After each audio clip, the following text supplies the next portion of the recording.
आज हम नॉवल के एपिसोड पढ़ेंगे 106 to 110।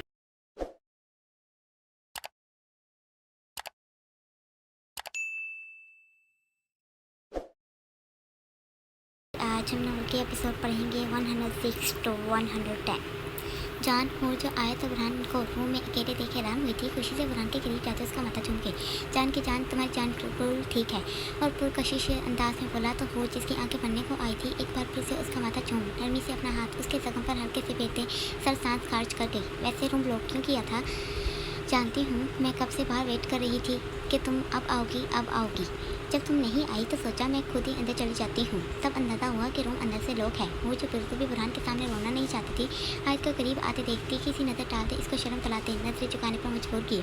जबकि उसके ऐसे शर्माने पर सरहान ने हैरानगी से चुटकी सी निगाह बुरहान के चेहरे पर डाली, जिसका चेहरा जहाँ पर की खुशी अया कर रहा था। जान क्या हुआ था यहाँ? और बेताबी से बुरहान के करीब हुई। उसका दिल जैसे झूम जाना चाहता था। अभी तो कुछ भी नहीं किया था। वो मायूसी से बेचारी शक्ल बनाते बोला तो आज लाल टमाटर की तरह सुर्ख होती उसकी जरूरत पर हैरान हुई। वो कैसे बिना ख्याल किए सबके सामने बोल रहा था, तुमने तो अपनी जान का माथा चूम ही डाला और वो जो पूरे हक लिए हुए है वो इतना भी ना कर सकी। बुरहान वैसे ही आंखों में शरारत लिए आयत को स्विच करना शुरू हुआ तो आयत ने फटी फटी आंखों से बुरहान को घूरा। मुझे ऐसे फील क्यों हो रहा है जैसे आयत ने आज ज़रूर कुछ तो किया है जो आप इसको ऐसे शर्माने पर मजबूर कर रहे हैं। वो जानती थी बुरहान की शरारत, लेकिन आयत का मुंह बन चुका था। सरहान भी बुरहान के करीब हुआ था। कौन सी दाल पक रही थी? सरहान उसके करीब थोड़ा सा झुकते कान में सरगोशी से प्रयास कर गया तो बुरहान ने मुश्किल से अपनी हंसी को कंट्रोल किया, क्योंकि वो अगर जोर से हंसता तो अभी दर्द भी हंस से बढ़ता। तुम्हें मेरी शक्ल क्या बयान कर रही है? वो नीली चमकती आंखों से इतना कहते खामोश हुआ। सरहान ने बेयकीनी से पहले इसको तो फिर आयत की झुकी नज़रों को देखा। अल्लाह हमेशा तुम्हें खुश व आबाद रखे शहजादी। सरहान ने दिल में दुआ की तो साथ ही मुस्कुराते अपनी बेगम को देखा जो बुरी तरह बुरहान के साथ मिल आयत के पीछे पड़ चुकी थी। अभी बस करो हूर, बुरहान को आराम करना चाहिए, अभी चलो यहाँ से। सरहान तेजी से आगे हुआ था और हूर को इन दोनों को अकेला छोड़ जाने का इशारा करते बाहर गया तो हूर भी बुरहान को सुबह को आने का बोलती पीछे ही गई। तुम कहाँ आए जो खुद भी पलटने लगी थी। मुकाबले के दुपट्टा हल्के से खींचने पर वो खुफकी से अपनी छोटी सी नाक पर गुस्सा लाते रुकी। अभी अपनी जान को ही उठा लेना था, आखिर उसने तुम्हें चूम जो लिया है। मैं तो कभी कुछ करती ही नहीं ना, मैं यहाँ रुक कर क्या करूँगी? वो पूरी तरह लड़ाई के मूड में आई थी। बुरहान ने दिल फरेबी से अपनी ज़िंदगी को ऐसे हक से लड़ते मोहब्बत से डिम्पल गहरे किए। वो यही तो चाहता था, उसकी यही तो ख्वाहिश थी कि उसकी मोहब्बत उस पर ऐसे ही हक जताए। वो कब से इन पलों को जीना चाहता था। आज वो पल उसके सामने थे। वो दुपट्टा छोड़ उसका हाथ जो बेड के किनारे पर नीचे झूल रहा था नरमी से पकड़ते खुद की तरफ खींच गया, जिससे वो मुकाबले के बिल्कुल करीब आते झुकी। आयत की सांसें तेज हुई थी। वो काली से आंखें बड़ी करती, बल्कि कभी गिराती तो कभी उठाती उसका खुशी से चहकता चेहरा देखती। मैं चाहता हूँ जैसे बिना किसी खौफ और परवाह किए बिना उन्होंने मुझसे मोहब्बत का इज़हार किया वैसे तुम भी करो। मैं तुम्हारी चाहत को महसूस करना चाहता हूँ। क्या तुम मुझे एक किस भी नहीं कर सकती? वो मोहब्बत से पाश भारी गंभीर अमेज लहजे में बोला तो आयत ने धड़कते दिल से अपने शोर को देखा। चलो अगर शर्म आ रही है तो मैं अपनी आंखें बंद कर लेता हूँ। वो मायने खेज हुआ तो आयत की हालत मजीद ख़राब हुई। जब वो इतना बोलते अमल भी कर गया। आयत उसकी इतनी जल्दबाजी पर घबराए बच्चे की तरह मुँह लटका गई। आयत जो पूरी तरह बुरहान पर चुकी हुई थी, उसकी बंद आंखें देख घबराती काली से आंखों की घनी पलकों की बार कभी उठाती तो कभी शर्म से लाल होती चुका देती। वो धड़कते दिल की रक्स करती धड़कनों से मुकाबले के थोड़ा सा मजीद करीब हुई। होंठों को आपस में मिलाई उलझी, नजरें हनूस मुकाबले की आंखों पर टिकाई थी। वो वादा कहीं आंखें खोलते इसको देखना जाए। आयत जो लड़ते दिल से मुकाबले के गाल को देख थोड़ा सा और नजदीक हुई कि काली से बड़ी आंखें सरसी सी खिड़की पर डालते फ़ौरन से हटी। हमारे सामने ही इसको नजर आया था। बुरहान छोड़ो। आयत ने तेजी से अपना हाथ चढ़ाना चाहा। वो जो अपनी आंखें बंद किए लेटा था उसकी हड़बड़ी पर नीली कुमार लेती आंखें खोल गया। ऐसे कैसे छोड़ दूँ? अभी तो मज़ा आने लगा है। वो 2 महीने सा अमेज होता तो हुआ तो आयत उसकी जिद पर रोने जैसी हुई। तुम्हारा ये हम पर आधार रहा, प्लीज़ अभी छोड़ो, अमात आने लगा है। वो इल्तिजाई शक्ल बनाते मासूमियत से बोली तो बुरहान ने उसके सुर्ख चेहरे को तका। याद रखना ये हमारा आधार है। वो के उसका हाथ छोड़ आईब्रो उचकाते बोला तो वो शुक्र करती आराम से चेयर पर बैठी। आयत सरहान लोग इंतजार कर रहे हैं। अमाद जो रूम में फट से दाखिल हुआ था साथ ही इसको वाह किया। आयत कहाँ मेरे पास रुकने वाली है? उस वाली अंदाज में आयत से खोया तो अमाद ने बुरहान को एक नज़र देखते आयत को देखा, जो पहले तो अमाद की बात सुन उठने लगी थी और अचानक से बुरहान के बोलने पर खामोशी से वापस बैठी। तुमने अभी पूछा है या फिर इसको हुक्म सुनाया है? अमाद जो खुद उलझा था उलझे लहजे में ही पूछा। इसको पूछ रहा हूँ और तुम्हें बता रहा हूँ कि वो यहाँ मेरे पास रहने वाली है। बुरहान ने सरसी सी निगाह आयत पर टालते कोर से अमाद को बोला, ठीक है मैं समझ गया ज़िद्दी शाह। अमाद आराम से जैसे आया था वैसे ही क्या? एकदम खामोश। इससे पहले बुरहान कुछ मजीद बोलता, आयत ने उसके लबों पर उंगली रखी इसको खामोश करवाया। आराम करो ताकि जल्दी से उठ सको। अब आंखें बंद करो और सो जाओ, नहीं तो नर्स आएगी और नींद की गोली दे जाएगी। आयत ने फोन किया तो बुरहान उसके ऐसे डांटने पर मजे लेते उसका हाथ अपने हाथों में पड़ते आंखें मूंद गया। लाहौर, पूरा यकीन है ना कि यही घर है? जमाल जो लाहौर के फिरोज टाउन आया था, एक छोटे से घर को देख अपने कब्र से कंफर्म किया। जी यही घर है, सितारा जहाँ का। आदमी ने जैसे सुना था वैसे ही बोल दिया। जमाल बिना देर के अंदर दाखिल हुआ। जमाल ने जिस आदमी को पकड़ा था उसके जरिए वो अभी सितारा जहाँ के घर पहुँचा था। ये औरत भी कभी जन्नत कोटे में उसकी माँ आयमा की खास मुलाजमा थी जो उसका सारा काम अपने हाथों से करती थी। जमाल ने जैसे ही दरवाज़ा आया, थोड़ी देर बाद ही एक दरमियान ने कद के दुबले पतले लड़के ने दरवाज़ा खोला। जी वो जमाल को ऊपर से नीचे तक देखते तासुब से गोया, मुझे सितारा जहाँ से मिलना है। जमाल उसे एक गहरी नजर डालते देखा। अम्मा से मिलना है? कौन है आप? वो लड़का हैरान हुआ था जबकि अपनी माँ की खांसती की आवाज़ मुंसलसी से पीछे देखा। जमाल की नज़र भी उसी समेत उठी थी। इनको बताओ, जमाल शाह आया है, आयमा जन्नत का बेटा। जमाल ने बोलते इसको अपनी माँ से पूछने का गोया। एक मिनट। वो लड़का मशकूक नज़रों से देखते वापस रूम में गया जहाँ से आवाज़ आ रही थी। आ जाएं। वो लड़का जैसे गया था इतनी ही तेज़ी से वापस आते जमाल को बोला, वैसे तो अम्मा की तबीयत आजकल ठीक नहीं रहती, लेकिन आपकी अम्मा का नाम सुन वो खुश हो गई। वो लड़का जमाल को अपने साथ अंदर की तरफ ले जाते साथ ही बताना शुरू हुआ तो जमाल छोटा सा सीमेंट की दीवारें देख रूम में दाखिल हुआ। सितारा जहाँ जो एक अदर चारपाई पर लेटी हुई थी उठने की कोशिश करती सामने ही नजर आई। तो जमाल एक नज़र रूम को देख सितारा जहाँ के पास पड़ी दूसरी चारपाई पर विराजमान हुआ। तुम? सितारा की आंखें नमी से भरी थी। वो उम्र से तो जमाल को ज़्यादा बुरी नहीं लग रही थी, लेकिन शायद उसके हालात ने वक्त से पहले ही इसको इस कदर बूढ़ा बना दिया था। तुम हमारी जन्नत के? पूनम आंखें लिए बोली तो जमाल खामोश था, सिर्फ सर हरा सका। वो कहती थी कि एक दिन उसका खून इसको तलाश करते उसके पास आएगा। आज मैंने वो दिन देख ही लिया। वो अपने आंसू दुपट्टे के पल्लू के साथ साफ करते खांसती बोली, मुझे जानना है मेरी माँ कहाँ है? क्या हुआ था इनके साथ? उस जगह पर क्यों थी? जमाल ने कब से आंखें बंद करते लाचारगी से गोया तो सितारा ने नमी से भरी आंखें उठाते नौजवान को देखा। वो जगह ही उसकी पहचान थी। आयमा ने अपनी आंखें खोल दी ही उस जगह पर थी, लेकिन तुम्हारी माँ का दिल बहुत साफ था। वो कभी बड़े सपने नहीं देखती थी। अल्लाह जानता है न जाने कहाँ से आयमा की माँ से फैसला शामिल गया था। उस वैशी इंसान ने मेरी दोस्त की ज़िंदगी बर्बाद कर डाली। वो सब कुछ उसका तबाह कर गया। अब की बार नफरत से आंखें भरी थी और जमाल को लगा था न जाने वो अभी कौन सी कहानी सुनने वाला है। और बस फिर सितारा ने शुरू से लेकर आखिर तक सब कुछ जमाल के गोश उतारा। जैसे जैसे वो अपनी माँ की हदीस सुन रहा था वैसे वैसे रगे तन गुस्से से वो मुठ्ठियाँ भींच खुद को जब्त करवाना शुरू हुआ। सितारा यहाँ वही कहानी सुनानी शुरू हुई थी जो बुरहान ने जुलेखा से सुनी थी। वैसे शाह ने तुम्हें उससे छीन लिया और जब बच्ची पैदा हुई तो सब कुछ खत्म करने का बोल दिया। वो इतना गिर गया कि उसने एक बार भी नहीं सोचा कि वो कभी उसकी ज़िंदगी का हिस्सा थी। जमाल की सपाक होती आंखें नमकीन पानी से भरी थी। जब फैसल शाह ने जुलेखा को आयमा को खत्म करने का बोला तब आयमा पूरी तरह जख्मी हो चुकी थी। इसको वहाँ से लेकर भागने वाली मैं ही थी। हम कोटे से तो भाग निकली थी तब एक PC और से आयमा ने किसी को कॉल किया और इसको बुलाया था। वो शख्स आधे घंटे के बाद वहाँ पहुँचा था। आयमा की सांसें टूट रही थी। वो मुझे कह रही थी तू भाग जा, नहीं तो वो लोग तुझे मार देंगे। मैं वहाँ से भाग गई। उस दिन के बाद मैंने कभी भी उस कोठे को नहीं देखा। मेरी माँ और बहन कहाँ हैं? जमाल तकरीबन धारने वाले अंदाज में बोला। जो शख्स वहाँ आया था वो आयमा का रिश्तेदार था। मुझे नहीं पता अभी वो कहाँ है, लेकिन इतना जानती हूँ कि आयमा ने अपनी बेटी इसको दे दी थी। मुझे खबर मिली थी कि आयमा वहीं मर गई थी। मैं नहीं जानती कि ये सच है या झूठ, लेकिन यही पता है। सितारा इतना बताते जमाल की ज़मीन हटा के क्या उसकी माँ इसको देखे बिना ही मर गई? वो एक पल भी रुका नहीं तो लंबे लंबे कदम उठाते बाहर निकला। अब इसको सिर्फ उस शख्स को ढूंढना था जिसका जिक्र वो सितारा से सुन चुका था। मीरपुर, ये जुलेखा वाला काम कब ख़त्म होगा? काशिम काशिम जो हाशिम को लोन में देख कहता वैसे ही फ़ोन पॉकेट में डालते सीधा करीब आया। जैसे ही सर ठीक होते हैं मैं इसको वापस मलक सर के पास भेज दूँगा। हाशिम ने इसको ऐसे पूछते आंखों से ही वजह पूछी। वो मुसलसल हमारे आदमियों से बोल रही है कि इसको छोड़ दिया जाए। काशिफ ने इतना बोलते इसको बस कुछ समझाया। जितने गुनाह वो कर चुकी है उसकी सज़ा तो इसको मिलनी ही चाहिए। हाशिम ने इतना बोलते जैसे बात खत्म की। वैसे बुरहान सर को ये को बताना है कि सरान सर ने मेरोज चौहान को मार दिया है। काशिफ ने एक नज़र गार्ड्स की तरफ देखते हाशिम से पूछा, अभी तो मैं इंतज़ार कर रहा हूँ। जैसे बुरहान सर से मेरी बात हुई मैं पहले यही बताने वाला हूँ। हाशिम इतना कहते आगे बढ़ा था चूँकि पार्टी के कुछ लोग आए थे। बुरहान घर आ चुका था और सभी घर वाले बहुत अच्छे से उसकी देखभाल कर रहे थे। अभी वो सोते से उठा था और बेड से हल्के से टेक लगाए बैठा लैपटॉप खादम से लेते उसको जाने का इशारा कर गया। वो एक ही कमरे में लेटे लेटे बोर हो चुका था। बुरहान का जख्म अभी ठीक से भरा नहीं था।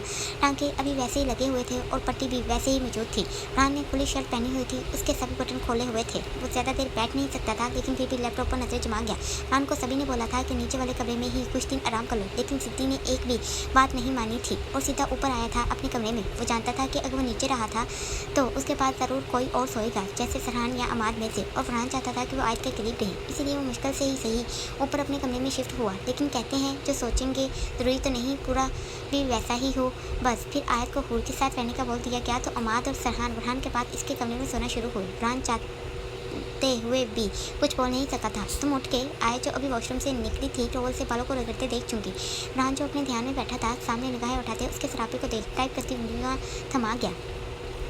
यूं को नीली आंखें पूरी तरह उस पर गाड़ गया। वो जो बालों को टॉवल में जकड़े हुए थी वैसे ही चलते ड्रेसिंग टेबल के सामने गई। सुनो, वो शाइस्ती लहजा लिए बोला तो वो पिलरते मुकाबले को देख गई, क्योंकि उसके ऐसे पुकारने पर डरते कि कहीं कोई दर्द वर्द तो नहीं हो रहा। तेजी से वैसे ही चलते करीब आई। क्या हुआ, फिक्र से पूछा। फरहान जो उसके ऐसे करीब आते बैठने पर खोया था गौर से इसको देख गया। बालों को टॉवल में कैद किए, टॉवल का आधा हिस्सा कंधे पर टकाए बिना दुपट्टे के वो इसको बेहोश करना शुरू हुई थी। सराईदार गर्दन जो अभी भी पानी की बूंदों को चमका रही थी, चंद शरारती बाल जो टॉवल से निकलते उसकी गर्दन पर चिपके हुए थे, मुकाबल की नजरों को वहाँ कैद करके वो सब्ज गहरे कढ़ाई के इस सूट में क़यामत ढा रही थी। थोड़ा सा करीब आओ, वो वैसे ही उसको देखते अब की नजरें उसके चेहरे पर टका गया। भीगा चेहरा, हल्के गुलाबी होंठ भी की पल के मुकाबले को उकसा रही थी, और वो वैसे ही इसके शरारती बालों को देख गया। चेहरे पर वो पर्दा बने इसको छूते अपने पानी की बूंदें उसके चेहरे पर छोड़ इसको तर कर रहे थे। आज जो फिक्र से करीब आई थी उसके ऐसे करीब आने के कहने पर फटी फटी आंखों से मुकाबले को देखने लगी, जो उसकी गहरी नजरों में रखे हुए था। आयत उसकी गहरी सर्द नजरें अपने वजूद के आर पार जाती देख दिल को धड़कने पर मजबूर कर गई। इसको एहसास हुआ था वो बिना दुपट्टे के उसके सामने भीगे वजूद से बैठी हुई थी। क्या हुआ, वो इसको 30 मिनट्स न होते देख बोला तो आयत के शाह रग एकदम से सहमे बच्चे की तरह तनी। वो घबराती वैसे ही थोड़ा सा खिसकते आगे हुई और करीब वो वैसे ही बड़ से टेकते गाय बोला तो आयत ने काली से आंखें मजीद बड़ी की। वो बिल्कुल भी नहीं चाहती थी कि फरहान को ये फील हो कि वो अभी बीमारी के खौफ में मुब्तला है। वह उसके मजीद करीब आने का सुन बिना कुछ कहे वैसे ही थोड़ा सा और आगे हुई, और ऐसे थोड़ा सा मजीद करीब होने पर पूरी तरह मुकाबले के नज़दीक आई थी। मुकाबले ने गौर से उसके नक्श को देखा, जबकि वैसे ही नज़रों के सार में रखते उसके कदम पर चिपके बालों को पीछे उठाया। आज उसके लम्स का एहसास पाते ही आंखें बंद कर गई थी, जबकि अपने हाथ जो वो गोद में रख चुकी थी उनकी मुट्ठी बनाते पीछ गई। अब रुख उसके चेहरे की तरफ था, जहाँ पर चंद शरारती बालों की लटें उसके चेहरे को छूने की गुस्ताखी कर रहे थे। वो इन बालों की लटों को पकड़ते जोर से खींच गया। आयत जिसकी आंखें बंद थी अचानक से उसके ऐसे बाल खींचने पर वो कड़ाक उठी। आयत, मैं इन बालों को अपने हाथ से काट दूंगा। वो पूरी तरह जैसे बदमजा हुआ था, जबकि उसकी ये ये देख आयत ने हैरानगी से आगे बुलाई। छोड़ो, आयत को भी बुरा लगा था, जबकि तीखी सी निगाह डालते फरहान से बाल छुड़ाए, जबकि चेहरे पर खुबकी सजाए अपने बालों को टॉवल के अंदर करना शुरू हुई। वो उसका टॉवल वैसे ही कंधे से खींचते पूरा उतार गया। वो कहाँ अपनी मर्जी किए बिना रह सकता था। आयत का मुंह खुला था, जबकि कुर्ते अपने जान ने सितमगर को देखा। मुझे तुम्हारी बिल्कुल भी समझ नहीं आती। एक तरफ कहते हो मेरे लंबे बाल तुम्हें पसंद बहुत हैं, उस दिन थोड़े से बाल क्या काट दिए, घर सर पर उठाने को छोड़ रहे थे, अभी खुद इन चंद बालों की वजह से बाल काटने की बातें कर रहे हो। एक ही बार बता दो क्या करूँ। वो पूरी उसी के अंदाज में नकल उतारते बोली तो वो उसके गीले कंधों पर बिखरे बालों को देखते नीचे उसकी गोद में उसकी लहरें फैली देख बूंदों को देख गया जो उसकी कमीज में जज़ब हो रही थी। अब मैं इनको खुद ही काट दूंगी। वो उसकी गहरी होती नजरों से नर्वस हुई तो तेजी से बोलते उठने को हुई। इससे पहले वो उठते दूर होती उसकी बाजू को सख्त हाथों में पकड़ते खुद की तरफ खींचा। आए जो उस पर गिरने को हुई थी मुश्किल से संभलते उसके कसरती मजबूत डोले नुमा बाजू पर हाथ रखते खुद को उस पर गिरने से बचाया। ये सच है, मुझे तुम्हारे घने रेशमी लंबे बाल बहुत खूबसूरत लगते हैं, लेकिन सिर्फ ये तुम्हारे पीछे मोर की तरह फैले अच्छे लगते हैं। कंधे पर आते हैं कोई मसला नहीं, जब ये तुम्हारे चेहरे को छूते हैं तो आग लग जाती है। उस गीले बालों को हाथ की मदद से चेहरे से हटाते गंभीर भारी आवाज़ में बोला तो आयत के माथे पर शिकन पड़ते चंद लाइन उभरी। जानती हो ऐसे क्यों है? वो अब के उसके चेहरे पर छाई सच मेरी देख सराय सा दरियाफ्त कर गया, क्योंकि जब मैं बुरहान शाह तुम्हारे चेहरे को पूरे हक लिए कभी छू नहीं पाया तो इनकी हिम्मत कैसे क्यों ये मुझसे पूछे बिना तुम्हारे चेहरे का तवाइफ करते साथ छूने की गुस्ताखी करें। वो जुनूनी अंदाज लिए शाइस्तगी हुआ तो आयत ने खुले मुँह से साख्त होते उसको घूरते देखा। वो तो हैरान ही रह गई थी कि वो उसके बालों से भी मुकाबला करेगा। ऐसे मुझे देखने से क्या होगा, मैं सच्ची तो कह रहा हूँ। उसका मुँह खुले देख आयत के हाथ से बंद कर गया तो वो नजरें इधर उधर घुमा गई। अभी वो क्या बोलती इसको कुछ समझ ना आया था। ये तो मेरा हिस्सा है, तुम इनसे ऐसे जेलस कैसे हो सकते हो।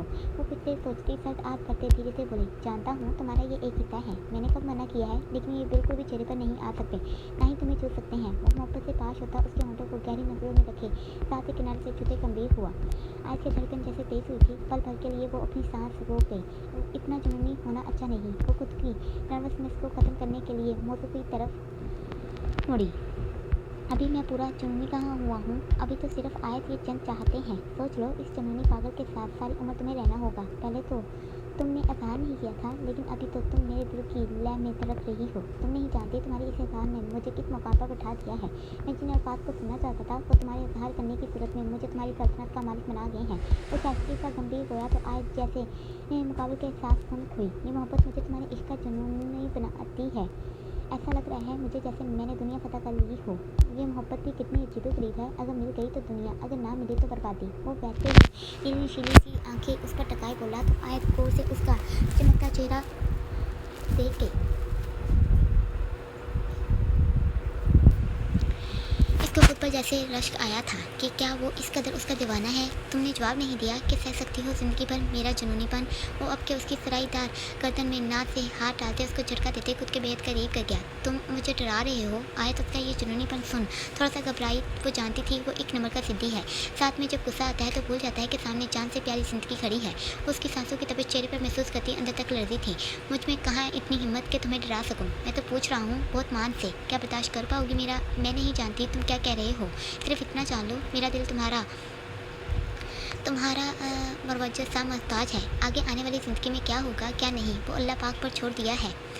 माँ, हाँ ये ज़रूर पूरे हक से कह सकती हूँ कि चाहे कुछ भी हो जाए मैं कभी भी तुमसे दूर नहीं जाऊँगी, कभी भी नहीं। वो पूरी तरह उसकी आंखों में देख सराई से बोली। मुकाबला के दिन पर ये सुन हल्के से मुस्कुराए। अस्पताल वाला वादा पूरा करो। वो वैसे ही उसको देखते गोया तो आए जो पहले ही उसके गर्दन पर मौजूद हाथ से लड़ती करंट बर्दाश्त कर रही थी उसके ऐसे अस्पताल वाले वादे पर घबराई। वो आंखें बंद करता उसके सामने काल कर गया। से उसको देखते गोया तो आए जो पहले ही उसके कदम पर मौजूद हाथ से लड़ती करंट बर्दाश्त कर रही थी उसके ऐसे अस्पताल वाले वादे पर घबराई। वो आंखें बंद करता उसके सामने काल कर गया। आयत उसको ऐसे देख उलझी थी जबकि दिल ने कहा जल्दी से कर दे और काम फारग कर। क्यों बार बार ऐसे लाल हो रही है? आयत जल्दी सुनते थोड़ा सा आगे हुई तो फरहान जो पहले कार को इंतजार कर रहा था इसको देखने के लिए कि वो क्या कर रही है चेहरा बिल्कुल सामने कर गया। आयत जो कार पर किस करने लगी थी अचानक से उसके ऐसे सीधा होने पर उसके लबों के बिल्कुल सामने आते रुकी। वो नीली आंखों को की चमकती सांसों की डोर बांध गया। दिल ने जैसे कहा था कि जो होने लगा है होने दो। आय जो पिछड़ने लगी थी फरहान ने कदम पर सख्ती से दबाव देते उसको वैसे ही करीब झुकाया। आज का दिल जैसे उछल कर बाहर आने को तैयार हुआ। वो मुकाबले को खुद के होंठों पर नजर जमाई देख धड़कते दिल से आंखें बंद करके वो बिल्कुल भी फरहान को इस लम्हे से वसवसा नहीं करना चाहती थी। वो जानती थी कि उसको अपने रिश्ते को माजी की तरफ यादों से निकल आगे बढ़ाना है। फरहान जो आय को वैसे ही खुद के बेहद करीब कर गया था उसकी सांसों की आहट तेज होती अच्छे से सुन मदहोश हुआ। दोनों के दरमियान जैसे फासले खत्म होने को आए थे। आयत फरहान की आवाज़ सुन आयत एकदम से होश में आई थी जबकि फरहान जिसने कदम में हाथ डाला हुआ था फौरन से छोड़ गया। आयत जो भागने लगी थी फरहान ने तो पहुँचने वाले अंदाज में उसका हाथ दबोचा। बिल्कुल भी कहीं नहीं जाने दूंगा। ये सब लोगों ने जो मुझ पर जुल्म करना शुरू किया है ना इसका बदला ज़रूर लूँगा। फरहान का गुस्से से बुरा हाल हुआ। जो करना हुआ कर लेना। फरहान यहीं आ रहा है, प्लीज़ अभी जाने दो। आयत मनमनाई। क्या चाहते हो? वो मुझे ऐसे दिखे। आयत जिसको अचानक से अपने दुपट्टे का ख्याल आया तो इल्तिजाई कहते खामोश हुई। तभी मुकाबले ने हाथ छोड़ा था। आयत उसके अंदाज पर दिल से मुस्कुराई और तेजी से भागते वापस से वो शो में घुसी। आयत जिसके आलम मुकाबले के ऐसे इतने करीब आते होंठों को हल्के से छूने पर ही खराब हो गई थी। वॉशरूम के डोर के साथ लगे वो लाल होती कुछ से शर्माना शुरू हुई। वो थोड़ा सा चलते शीशे के सामने हुई और धड़कते दिल से कुछ के लाल टमाटर की तरह चमकते चेहरे को देख खुद से शर्माते अपना चेहरा अपने ही दोनों हाथों में छुपा गई। आओ आओ, तुम लोगों का ही तो कमरा है। फरहान फरहान और हमाद को एक साथ आते देख नीचा बोला। आहा, बहुत ही कोई फनी जोक नहीं था। फरहान उसकी हालत से महफूज होते शरारत से बोला तो हमाद ने अपने दांत दिखाए। वैसे ये आयत कहाँ है? मुझे तो लगता था तुम्हारे पास होगी। फरहान जो फरहान के करीब के दूसरी साइड पर आते ही गिरा था। नजरें पूरे रूम में मतलाशी दुराते मुकाबल को देखा जो आयत का पूछने पर ही काट चुका था। तुम्हें क्या काम है? मुझे बताओ। वो बिना देर किए काम पूछ गया। मुझे काम उससे है तो मैं इसको ही बताऊंगा। तुम्हें क्यों बताऊं? फरहान जानता था फरहान को कितनी जल्दी होती है इसीलिए ऐसे ही उसका मसला लेने के लिए वो बोला। अमाद ने मुश्किल से अपनी हंसी कंट्रोल की थी। आज जो वॉशरूम में खड़ी थी डोर के साथ लगे ही कान लगाते सुना चाहा कि क्या बातें हो रही हैं। मेरे ख्याल से आज तुम लोगों को यहाँ से अपने अपने कमरों में शिफ्ट हो जाना चाहिए। फरहान ने आज सोच लिया था कि इनको यहाँ से निकालेगा। क्यों? अमाद फ़ौरन से बोला था जबकि फरहान ने सदमे से इसको देखा। अयान और सर भी रूम में दाखिल हुए थे और सीधे चलते तुफे पर विराजमान हुए। मेरा मतलब अभी तुम्हें हमारी ज़रूरत है। अमाद इसको ऐसे ताकत होते देख जल्दी से गया तो सराहन ने अपना कहकर मुश्किल से रोका। मुझे तुम लोगों की नहीं मेरे भाई मेरी बीवी के टाइम की ज़रूरत है, रहम करो मुझ पर। वो भी कहाँ कुछ छुपाने वाला था। हाँ, बुरहान की बात सुन सभी के जिंदगी से भरपूर कह के गूंजे। जैसे मर्जी हो, अब तुम्हें कुछ दिन मजीद हमें बर्दाश्त करना होगा। सराहन अपनी जगह से उठते बोला तो बुरहान ने खा जाने वाला मुंह बनाया। सर भी मुस्कुराते खड़ा हुआ था। आखिर वो आज सराहन के साथ बड़ी हवेली जाने वाला था। वैसे मेरे ख्याल से तुम मेरी जान के ड्राइवर ही बेहतर हो। बुरहान ने भी उस दिन वाली बात दरमियान में लाते उछाली तो अमाद अयान यहाँ तक के सर का जोर से कहका निकला। आज जो वॉशरूम में खड़ी थी इन लोगों की मायने की इस बातें सुन मुंह पर हाथ रखते हंसी को दबा गई। बेटा कुछ दिन इंतजार करो, शहजादी अगर अपने कहने पर आ गई तो तुम्हें ऐसे ऐसे चने चबवाएगी कि तुम्हारे अच्छे अच्छे याद रखेंगे। सराहन ने भी अच्छे से जवाब दिया तो बुरहान के डिम्पल गहरे हुए, जैसे वो ये सुन अच्छे से महफूज हुआ था। चने तो तब चबवाएगी जब तुम लोग मुझे अकेला छोड़ोगे। रहम करो मुझ पर, और मुझे तुम लोगों से ज़्यादा मेरी बीवी के साथ की ज़रूरत है। अब तुम लोगों को वापस चले जाना चाहिए। बुरहान भी जैसे पूरा फॉर्म में आया था जबकि वॉशरूम में खड़ी आयत मुकाबले के ऐसे बोलने पर शर्म से लाल हुई। वो पूरी तरह हैरान थी कि कैसे बुरहान सबके सामने लगा हुआ है। अच्छा, अभी तो मुझे यहाँ अकेला छोड़ सकते हो ना। उस पार से हल्के से चीखा तो सभी अपनी जगह से उठते खड़े हुए। मुबारक कहीं अभी हमें बातें सुनाना शुरू ना कर दे। तुम्हारा कुछ नहीं हो सकता, इतना जुनूनी मत बन। सराहन जो आकर कर था डोर बंद करने से पहले आँख लगाई तो बुरहान की नीली आंखें खुशी से चमकी। जैसे ही वो गए रूम में खामोशी छा गई। आए जो डोर के साथ लगी हुई थी अपने गीले बालों को उठाते जो जोड़ा बनाते इनको कैद कर दी। हल्के से डोर खोले वो तेजी से भागते ड्रेसिंग टेबल के पास बड़ी चेयर से अपना दुपट्टा उठाते सर पर ओढ़ गए। बुरहान ने गहरी नजरों से इसको देखा था। आयत यहाँ आना, वो वैसे ही शायद की लहजा लिए बोला तो आयत जो जाने लगी थी चुटकी से निकाह मुकाबले के आर पार गुजारे। इस बार तो नहीं आने वाली, साफ इनकारी लहजे में बोली तो मुकाबले के माथे पर शिकन पड़ी। तुम आ रही हो या मैं खुद आऊँ? वो दो टोक हुआ तो आए जो रूम पर डोर खोले बाहर जाने लगी थी मुकाबले के अल्फाज और पार चेहरा देख हैरान की समूह लटका गई। जब कई घूरते तेजी से कदम उठाते मुकाबले के सामने आती खड़ी हुई। ऐसे मुझसे बात किए बिना क्यों जा रही थी? वो उसकी तरफ हाथ बढ़ाते साथ इसराई से पूछ गया तो आयत ने पहले उसके हाथ को अपने चेहरे को तका, जबकि आराम से नाजुक मुलायम सा हाथ उसके हाथ पे रखा। तुम अभी सबसे कैसी बातें कर रहे थे? क्या सोचेंगे वो सब? आयत जो बुरहान के बिल्कुल सामने कर चुकी थी फुफकी से मुंह बुलाए बोली तो बुरहान ने मोहब्बत से उसका हाथ अपने लबों से लगाया। आयत मुकाबले के इतने से अमल पर पूरी तरह लड़ती तो इन लोगों को फिर खुद से अकल होनी चाहिए। वो इसकी हालत को एंजॉय करते मसनूई बोला। वो सर में आई कमिंग। इससे पहले आयत कुछ बोल दी हाशिम की आवाज़ सुन बुरहान की तरफ देखा। जाओ। वो मोहब्बत से उसका छोटा सा नाक छूते गोया तो आयत उसके गाँव के जाने को बहुत सुन हैरत से आंखें फैला गई। अभी तो तुमने मुझे अपने करीब बुलाया था, उसकी आवाज़ सुन जाने का बोल रहे हो। ऐसे इतनी जहर पानी इसके लिए क्यों? वो बिकती की सी शक की निकाह डालते हल्की आवाज़ में कराई तो बुरहान ने गौर से उसके चेहरे पर भड़कती चलती नोट की। वो मेरे कहने पर आया है, मुझे बिल्कुल भी अच्छा नहीं लगेगा अगर वो इंतज़ार करेगा। बुरहान ने वैसे उसके गालों को हल्के से गहते तो मुकाबले के हाथों से सख्ती महसूस करती आंखें बंद कर दी। अगर यहाँ पर सराहन होता तो क्या? आए जाओ, ये बहस हम बाद में करेंगे। वो एकदम से संजीदा हुआ तो आए सब खींचते उठी। भाई साहब यहाँ अकेले बैठे क्या सोच रहे हैं? अकराम जो रूम में आए थे सुल्तान शाह को गहरी सोच में उतरा देख पास वाली चेयर पर विराजमान होते पूछा, क्या सोचना है अकराम? यही सोच रहा हूँ कि अभी कैसे बुरहान को यहाँ मीरपुर से बाहर करूँ। छोटे शाह के साथ जो यहाँ कुछ हुआ मैं नहीं चाहता कि वो दोबारा से कोई दोहराए। आकाश राजी लोगों के साथ भी बुरहान एक दो बार उलझ चुका है, वो उसकी जान के दुश्मन भी बन सकते हैं। सुल्तान शाह ने खुद को परेशानियाँ याद की तो अकराम भी सोच में पड़े। तो फिर क्या सोचा आपने? अकराम थोड़ी देर से खामोश रहने के बाद फिर से सरकार कर गया। बुरहान को अगर मीरपुर से निकालना है तो आज बेटी को यहाँ से साहिवाल या लाहौर शिफ्ट करना होगा। वो यहाँ से निकलेगी तो ये खुद ब खुद उसके पीछे दौड़ेगा। आयत अकराम उलझा। हाँ आयत, मैं जानता हूँ कि बुरहान के ऊपर अगर काबू पाना है तो आयत को अपने साथ लाना होगा। शादी के टाइम पर उसकी धमकियाँ मुझे अभी याद हैं। आयत के लिए वो मीरपुर तो गया, कोई भी मुल्क छोड़ देगा। सुल्तान शाह ने याद करके अकराम से गोया तो अकराम को मीरपुर कुछ आँख को देखा हाल समझ आया। ठीक है भाई साहब, जैसा आपको बेहतर लगे। अकराम ने आखिरी फैसला इन पर ही छोड़ा।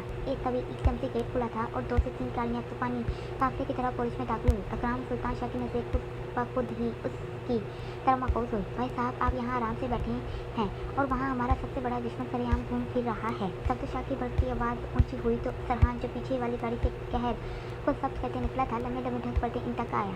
हाथ में एक पर्ची भी मौजूद थी। हुआ क्या है सफदर, तुम ऐसे इतना ऊंचा क्यों बोल रहे हो? राम जो डरते खड़े हुए थे सफदर को देखते आज तो गया, जबकि सुल्तान शाह सफदर से ज़्यादा अपने बेटे के गुस्से से लाल होते चेहरे को देखना शुरू हुए। यहाँ बैठकर यही पूछते रहना अकराम के हुआ क्या है? जानते हो वो कमीना इंसान दादा बख्श मीरपुर में खुलेआम घूम रहा है। मेरी बहन का कत्ल, मुराद शाह का खूनी सरेआम बाहर फिर रहा है और हम यहाँ मज़े से बेफिक्र बैठे हैं।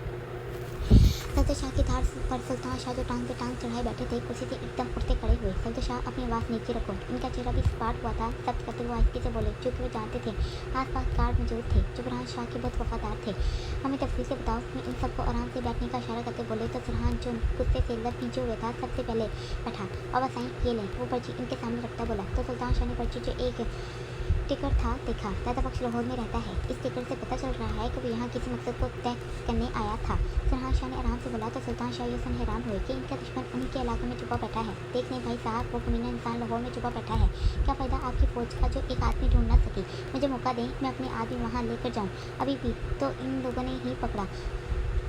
सफदर शाह तो तैश में आ चुके थे। बाबा साईं मैं वादा करता हूँ दादा बख्श को लाहौर में पकड़कर आपके सामने पेश करूँगा। यकीन करें मेरा, बहुत भाग लिया उसने। सरहान जो गुस्से को तब किए बैठा था जो बातें बोला तो सुल्तान शाह ने आंखों से उसको हामी बोली, ठीक है शाह, हमें यकीन है तुम इसको ढूंढ लोगे। वो इंसान हर हाल में जिंदा चाहिए। वो फैसला सुनाते उठे तो बाकी सब भी खड़े हुए।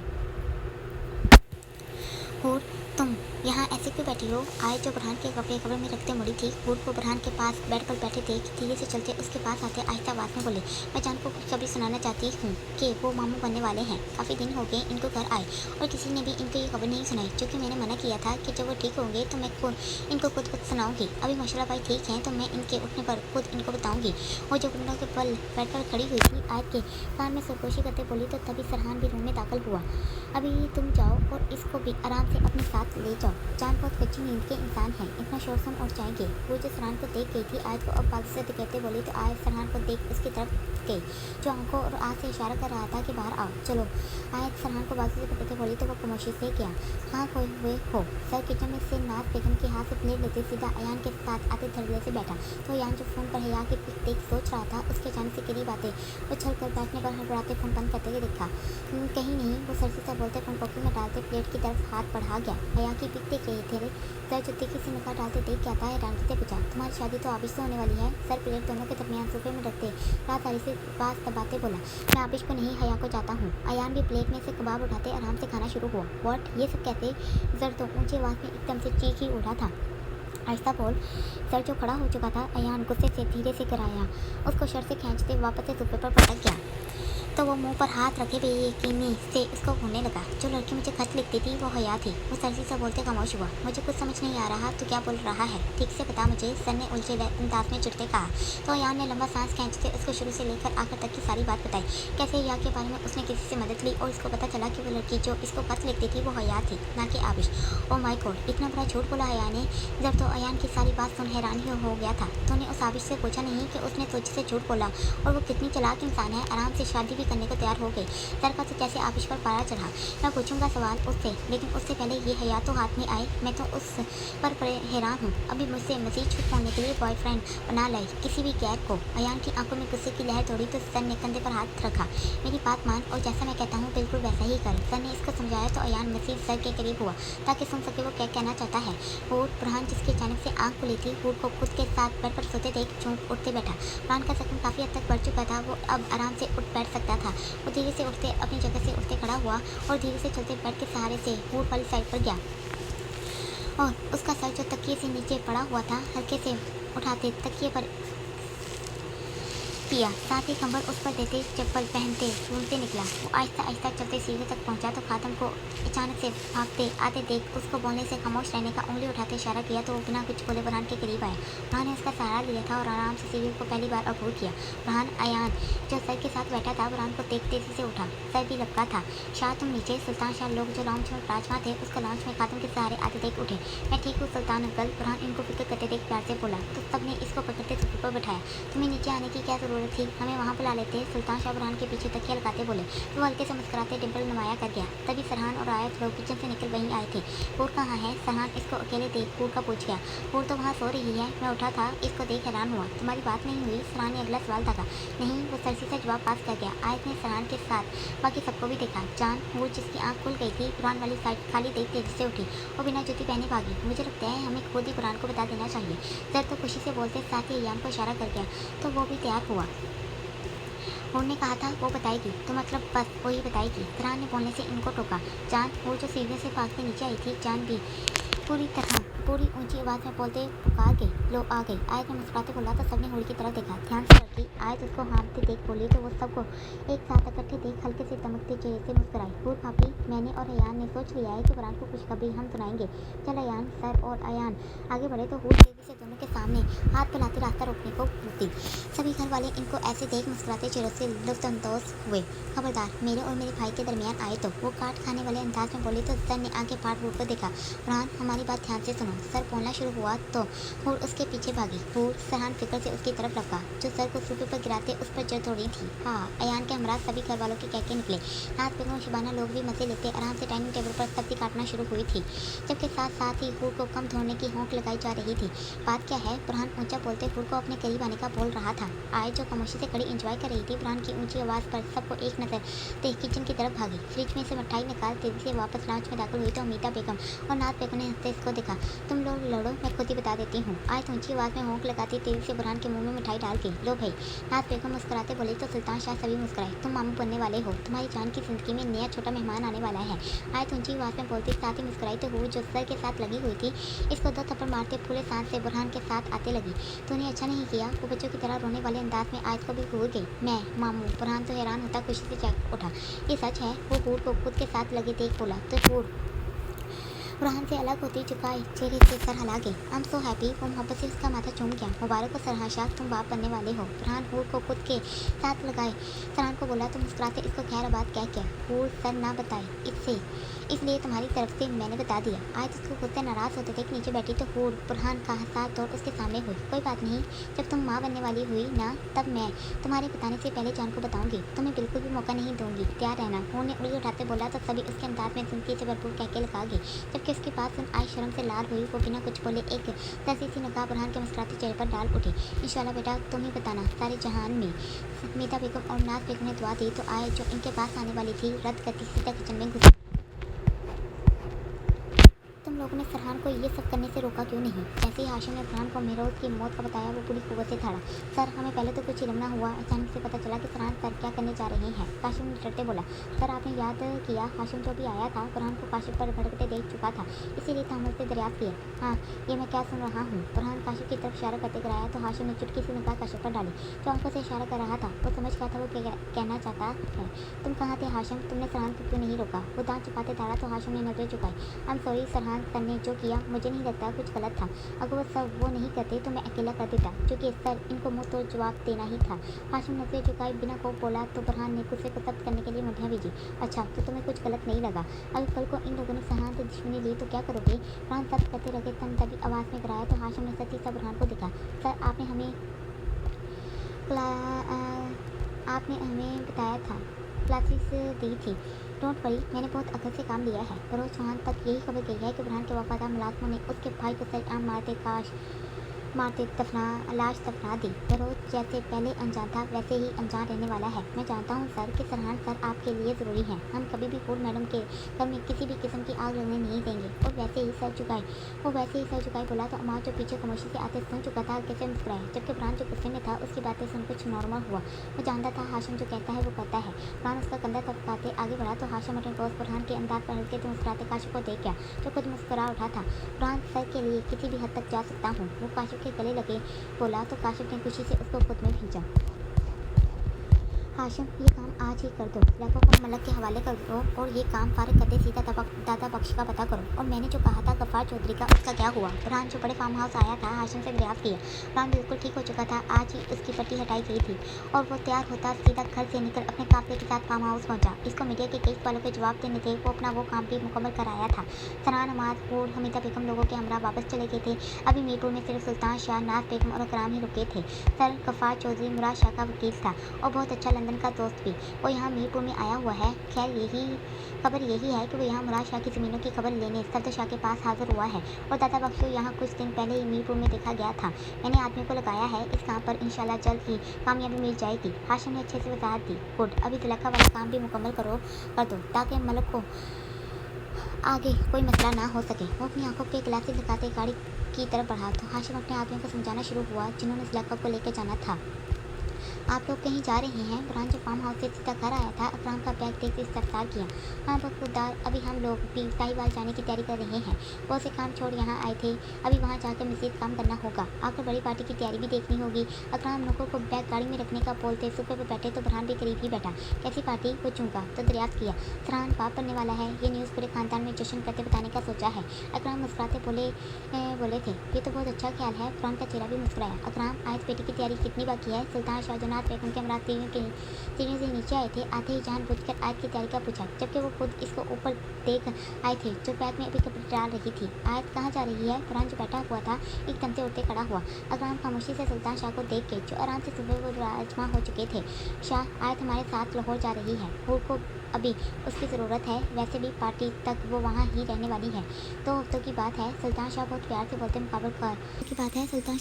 बोलते मुकाबल पर बम गिरा गए। 2 हफ्ते बुरहान तो सदमे से गिरने को हुआ, जबकि नाज बेगम उसको ऐसे साफ होते देख अपनी उभरने वाली हंसी को छुपा गई। सुल्तान अंकल, ऐसा नहीं हो सकता। आयत कहीं नहीं जा रही, पार्टी वाले दिन मेरे साथ ही आएगी। अभी तो उसकी मुझे बहुत यहाँ ज़रूरत है। क्या कहा? वो आंखें निकाल दरियाफ्त करने लगे। आई मीन, मैं अभी पूरी तरह ठीक भी नहीं हुआ। आपको तो उसको कहना चाहिए था कि मेरा अच्छे से ख्याल रखे, और आप खुद ही इसको अपने साथ लेकर जा रहे हैं। बहुत हैरानगी हुई मुझे, वो पूरी तरह जैसे तरफ उठा था। शाह, इसमें हैरानगी वाली क्या बात है? अभी मजबूरी है, इसलिए आयत का वहाँ होना ज़रूरी है। और वैसे भी पार्टी के बाद वो तुम्हारे साथ यहाँ वापस चली आएगी। इतना बड़ा मसला नहीं है। आपके लिए बड़ा मसला नहीं होगा सुल्तान अंकल, मैं उसके बिना नहीं रह सकता। आप मुझे समझ क्यों नहीं रहे? वो पूरी तरह बेशर्म होते बोला तो नाज बेगम उसकी ऐसे खुले आम बोलने पर दुपट्टा मुंह पर करती हंसना शुरू हुई। अकराम ने भी अपनी हंसी कंट्रोल की। मामा प्लीज़, आप सुल्तान अंकल को समझाएं, ऐसा बिल्कुल भी नहीं हो सकता। मैं आयत को जाने नहीं दूंगा, वो हर तनवी से बोला तो सुल्तान शाह उसको तरफते टहलते देख अपनी जगह से उठते खड़े हुए। शाह, कुछ दिन की बात है, ऐसे बिहेव मत करो। और वैसे भी जब से शादी हुई है उसकी तुम्हारे साथ, वो यहाँ तुम्हारे साथ ही रह रही है। अगर वो कुछ वक्त वहाँ चली जाएगी तो तुम्हें इतना मसला क्यों हो रहा है? और अगर तुम इतना ही अपनी बीवी से उदास हो जाओ तो सीधे वहाँ चले आना, तुम भी कुछ दिन वहाँ गुजार आना। सुल्तान शाह ने उसके उदासी खत्म करने का हल पेश किया तो वह नाराज़गी भरी निगाह इन पर डाल गया। आप जानते हैं मैं यहाँ अपना काम छोड़कर जाने वाला नहीं। इसी बात का आप फ़ायदा उठा रहे हैं। बड़ी अम्मा, आप बोलें अपने शोर को, वो ऐसे मुझ पर जुल्म क्यों कर रहे हैं? मैं अपनी बीवी के बिना नहीं रह सकता। इनको बोलें मुझे ऐसे तरपाएं मत। आप जानती हैं इनके ऐसे मुझे 2 हफ्ते बताने पर ही दिल बेचैन सा धड़कना शुरू हो चुका है। यकीन नहीं आ रहा तो हाथ रख कर देख लें। वो इनका हाथ पकड़ते खुद के सख्त चट्टान सीने पर रख गया। सिद्दी, मेरे प्यारे शाह, अगर बीवी से इतनी ही मोहब्बत जाग रही है तो कुछ दिनों के लिए तुम भी ये माहौल छोड़ वहाँ चले आओ। बेटा, वो बहुत नादान है, वो माँ बनने वाली है, उसका ख्याल किसी को तो रखना होगा। मैं तो बीमार रहती हूँ, बस इसलिए आयत को लेकर जा रही हूँ। नाज बेगम ने भी खूब एक्टिंग की तो सुल्तान शाह अपनी बेगम की अदाकारी देख हल्के से लब पर खुशी फैला के, अगर यही बात थी तो हूर को यहाँ मेरे पास छोड़ देना था, मैं अच्छे से उसका ख्याल रख लेता और पार्टी तो यहाँ भी कर सकते थे। फरहान जो इनके करीब बैठा था उठते खड़ा हुआ, जबकि फिर से सुल्तान शाह की तरफ देखा। सुल्तान अंकल, आप अपने शहजादे पर जुल्म की इंतहा कर रहे हैं। आप मेरी बीवी को जानबूझकर छीन कर ले जा रहे हैं। शाह, सुल्तान शाह अपनी जगह से खड़े हुए तो बुरहान ने भरपूर उम्मीद लिए इनको देखा। देखो शाह, अभी कुछ देर बाद बेटा हम लोग चले जाएंगे। अगर बीवी से थोड़ी देर कोई बात करना चाहते हो या इसको जी भरकर देखना चाहते हो तो देख लो, फिर ना शिकवा करना। सुल्तान शाह के अल्फाज से बुरहान से सागती रह गया। आपका आखिरी फैसला है? वो सपाट हुआ। हाँ जी। सुल्तान शाह ने भी जवाब देते इसको लाजवाब किया। देख लूँगा। वो लाउंज से निकलते उंगली उठाते बोला तो सभी के चेहरे मुस्कुराए। मैं बिल्कुल भी पार्टी में आने वाला नहीं और मैं आप सबसे नाराज़ होने वाला हूँ। अभी भी टाइम है, रहम खा ले मुझ पर। वो फिर से वापस आया था। शाह, सुल्तान शाह बुरहान को वापस आते देख आंखें निकाल के तो वो भी एक बुरी भरी निगाह सब पर डालते जाने के लिए मुड़ा। शाह, आपके अकराम ने इसको मुतवज्जा कराया तो वो उम्मीद लिए इनकी तरफ लगा। तुम भी क्या याद रखोगे? हम तुम्हें एक मौका देते हैं, तुम अभी आए से बोलो कि वो मुझे यानी अपने बाप को आकर बोल दे कि वो जाना नहीं चाहती। वादा है, अगर आयत ने हमें छोड़ तुम्हारे पास रुकने का बोल दिया तो हम भाई साहब को चुपचाप अपने साथ ले जाएंगे। अकराम ने हल बताया था या इसको मज़ीद शर्मिंदा करना चाहा था? वो बिल्कुल भी समझ नहीं पाया था, मगर उनके ऐसा मुकाबला करने पर वो हल्के से मुस्कुराया। वो आपके फैसले पर कभी भी मना नहीं करेगी। मामू, क्यों आप मेरा सब्र आजमा रहे हैं? वो धीमे से बोलते आराम से गया तो अकराम हल्के से मुस्कुरा दिए। क्या सोच रहे हैं शाह साईं? नाज बेगम अपने शोर को देख रही थी जो थोड़ा सा उदास हो चुके थे। क्या सोचूंगा? बुरहान शाह को जब भी देखता हूँ मुझे ये मुराद की याद में डाल देता है। बस मुझे वो याद आ गया जब एक बार हम लोग जन्नत को अपने साथ ले गए तो उसने भी ऐसे ही धमकियाँ खाते अपनी नाराज़गी बताई थी। सुल्तान शाह माजी का खूबसूरत वक्त याद करते मुस्कुराए तो अकराम भी इस हल्की सी मुस्कान चेहरे पर फैला गए। ठीक है शाह साईं, तब उसने भी ऐसे ही घर सर पर उठा लिया था। जाने क्यों दिल बार बार बुरहान को देख मुराद शाह कहने का दिल करता है। नाज बेगम की आंखें भरी तो सुल्तान शाह और अकराम भी हताश हुए। जैसे ही वो रूम में आया, वो सामने ही बेड पर बैग में कपड़े डालते असरूफी नजर आई। वो गुस्से से आग उगोला होते लंबे लंबे कदम उठाते उसके करीब आए। कैसी बीवी हो तुम? यहाँ मेरा दिल बैठे जा रहा है और तुम मजे से अपनी पैकिंग कर रही हो। वो चीखने वाले अंदाज में कराते उसके कपड़ों को बैग से निकाल बेड पर उछाल फेंक गया। आय जो अपने ध्यान में लगी हुई थी, उसके ऐसे भड़कने पर हैरान से मुंह पर हाथ रख गई, जबकि जैसे उसको बिल्कुल भी बुरहान से इसकी उम्मीद ना थी। ऐसे क्या घूर रही हो? वो जो गुस्से से लाल हो चुका था, सब कहते इसको बाजू से दबोचते खुद के करीब तक कर गया। घूर ये रही हूँ कि तुम ऐसे भी भड़क सकते हो। मैंने कितनी मुश्किल से सब कपड़ों को, तुम्हें अभी भी इन कपड़ों की पड़ी है। उस पार होते धाड़ा तो आज उसके माथे पर पल पड़ते देख सहमी, जबकि एक बार डोर की तरफ देखा। उपादा कहीं उसकी आवाज़ सुन कोई आ ही ना जाए। आहिस्ता बोलो, मैं कौन सा अपनी खुशी से जा रही हूँ? पापा ने कहा तो बस मैं इनकार नहीं कर सकती। वो खुद को मुकाबले के एहसास से आज़ाद करने की कोशिश करती मनमनाई तो वो इसको एकदम से छोड़ गया। आज वापस से बैग में कपड़े डालना शुरू हुई थी। वो खामोशी से सोफे पर गिरने वाले अंदाज में गिरा। आयत ने चुटकी से निगाह उस पर दौड़ाई। वो नीली लाल होती आंखें उस पर ही गाड़े हुए था। ऐसे घूर क्यों रहे हो? चंद दिनों की बात है, तुम्हारे साथ वापस आ जाऊंगी। आयत जो बैग को बंद करना शुरू हुई थी, साथ ही बोलते बोलते इसको समझाया, मैं अब तो बिल्कुल भी पार्टी में आने वाला नहीं। तुम खुद जा रही हो तो खुद ही वापस आना होगा। और एक बात, वो गुस्से से रखे तने 2 से 4 लंबे कदम उठाते उसके सर पर नाश हुआ, जबकि इस बार कमर में हाथ डालते उसको खुद के बेहद करीब किया कि आयत पल भर के लिए जैसे मदहोश होने को हुई। कान खोलकर सुन लो, तुम 2 दिन बाद वापस आ रही हो। जैसे भी मर्जी, बस तुम आ रही हो। अगर चाहती हो कि मैं पार्टी में जाऊं तो तुम्हें वापस आना होगा। और शाहरग सी आवाज़ में कहते उसका साथ कर गया। वो बेयकीनी से उसको देख रही थी। ऐसे कैसे हो सकता है? अगर 2 दिन बाद ही वापस आना है तो अभी जाने का कोई फ़ायदा नहीं। मैं होल के लिए जा रही हूँ। तुम्हें तो खुश होना चाहिए कि तुम्हारी जान आयत। वो लगते इसको अब के मोहब्बत से सार में भर गया। ये दिल बेचैन है। वो उसका नाजुक सा हाथ अपने दिल पर रख बोला तो आयत उसके दिल की धड़कनें सुन खुद की धड़कनें तेज़ कर गई। मत जाओ, वो ऐसे इतना तड़प सकता है। आज को टूट कर जैसे अपने शोर पर प्यार आया। जानती हो मामू ने क्या कहा? उन्होंने कहा आज को बोलो मुझे खुद आकर इनकार कर दे, फिर वो तुम्हें यहाँ छोड़ जाएंगे। पापा ने ऐसे कहा। आज तो शौक ही हो गई। वो जानती थी सब चाहते थे कि बुरहान मीरपुर छोड़ वहाँ चला आए, इसीलिए आज इन सब का साथ दे रही थी। आखिर उसको बुरहान की जिंदगी प्यारी थी। तुम तो चाहते हो मैं पापा को मना कर आऊँ। वो मोहब्बत से उसके बालों में हाथ फेरते बालों को सनवाना शुरू हुई। मैं नहीं जानता, वो एकदम से छोटे रूठे बच्चे की तरह इसको छोड़ खिड़की की तरफ जाते खड़ा हुआ। बीबी जी, मुलाजमा जो रूम के बाहर आई थी, बाहर से ही आवाज़ लगाई, आ जाओ। आयत ने इसको अंदर आने की इजाज़त दी तो वो सर झुकाए रूम में दाखिल हुई। ये बैग ले जाऊँ? मैं आ रही हूँ। आयत दिल पर पत्थर रखते उसको बैग ले जाने का बोलते ससीसा बुरहान को देख के जो सब कहते बर्दाश्त कर रहा था। आयत ने अपना दुपट्टा उतार था और बेड पर रखते फ़ोन उठाते पहनना शुरू किया। बुरहान ने एक बार भी उसकी तरफ नहीं देखा था। वो फ़ोन पहनते अपने बालों को उठाते चूड़ा बनाते कैसे लगा गए। मैं जा रही हूँ, वो आहिस्ता से बोली, जबकि दुपट्टा जो बेड से उठाने लगी थी रद्द करते दबे पाँव उसकी तरफ चलना शुरू हुई। जाओ, मुझे कुछ भी कहने की ज़रूरत नहीं। वो वैसे ही गिराई आवाज़ में धाड़ा तो आज उसके करीब पहुंची, यूँ कि वो खिड़की के सामने एक हाथ खिड़की पर रखे हुए था और आज उसके बिल्कुल पीछे काले कोन में खड़ी थी। वो उसके बाजू को खिड़की पर टकाए देख थोड़ा सा झुकते बाजू के नीचे से गुजरते बिल्कुल उसके सामने हुई, यूँ कि गिर ना जाए। सहारे के लिए मुकाबले के वाइट शर्ट को पुश्त से दबोचा।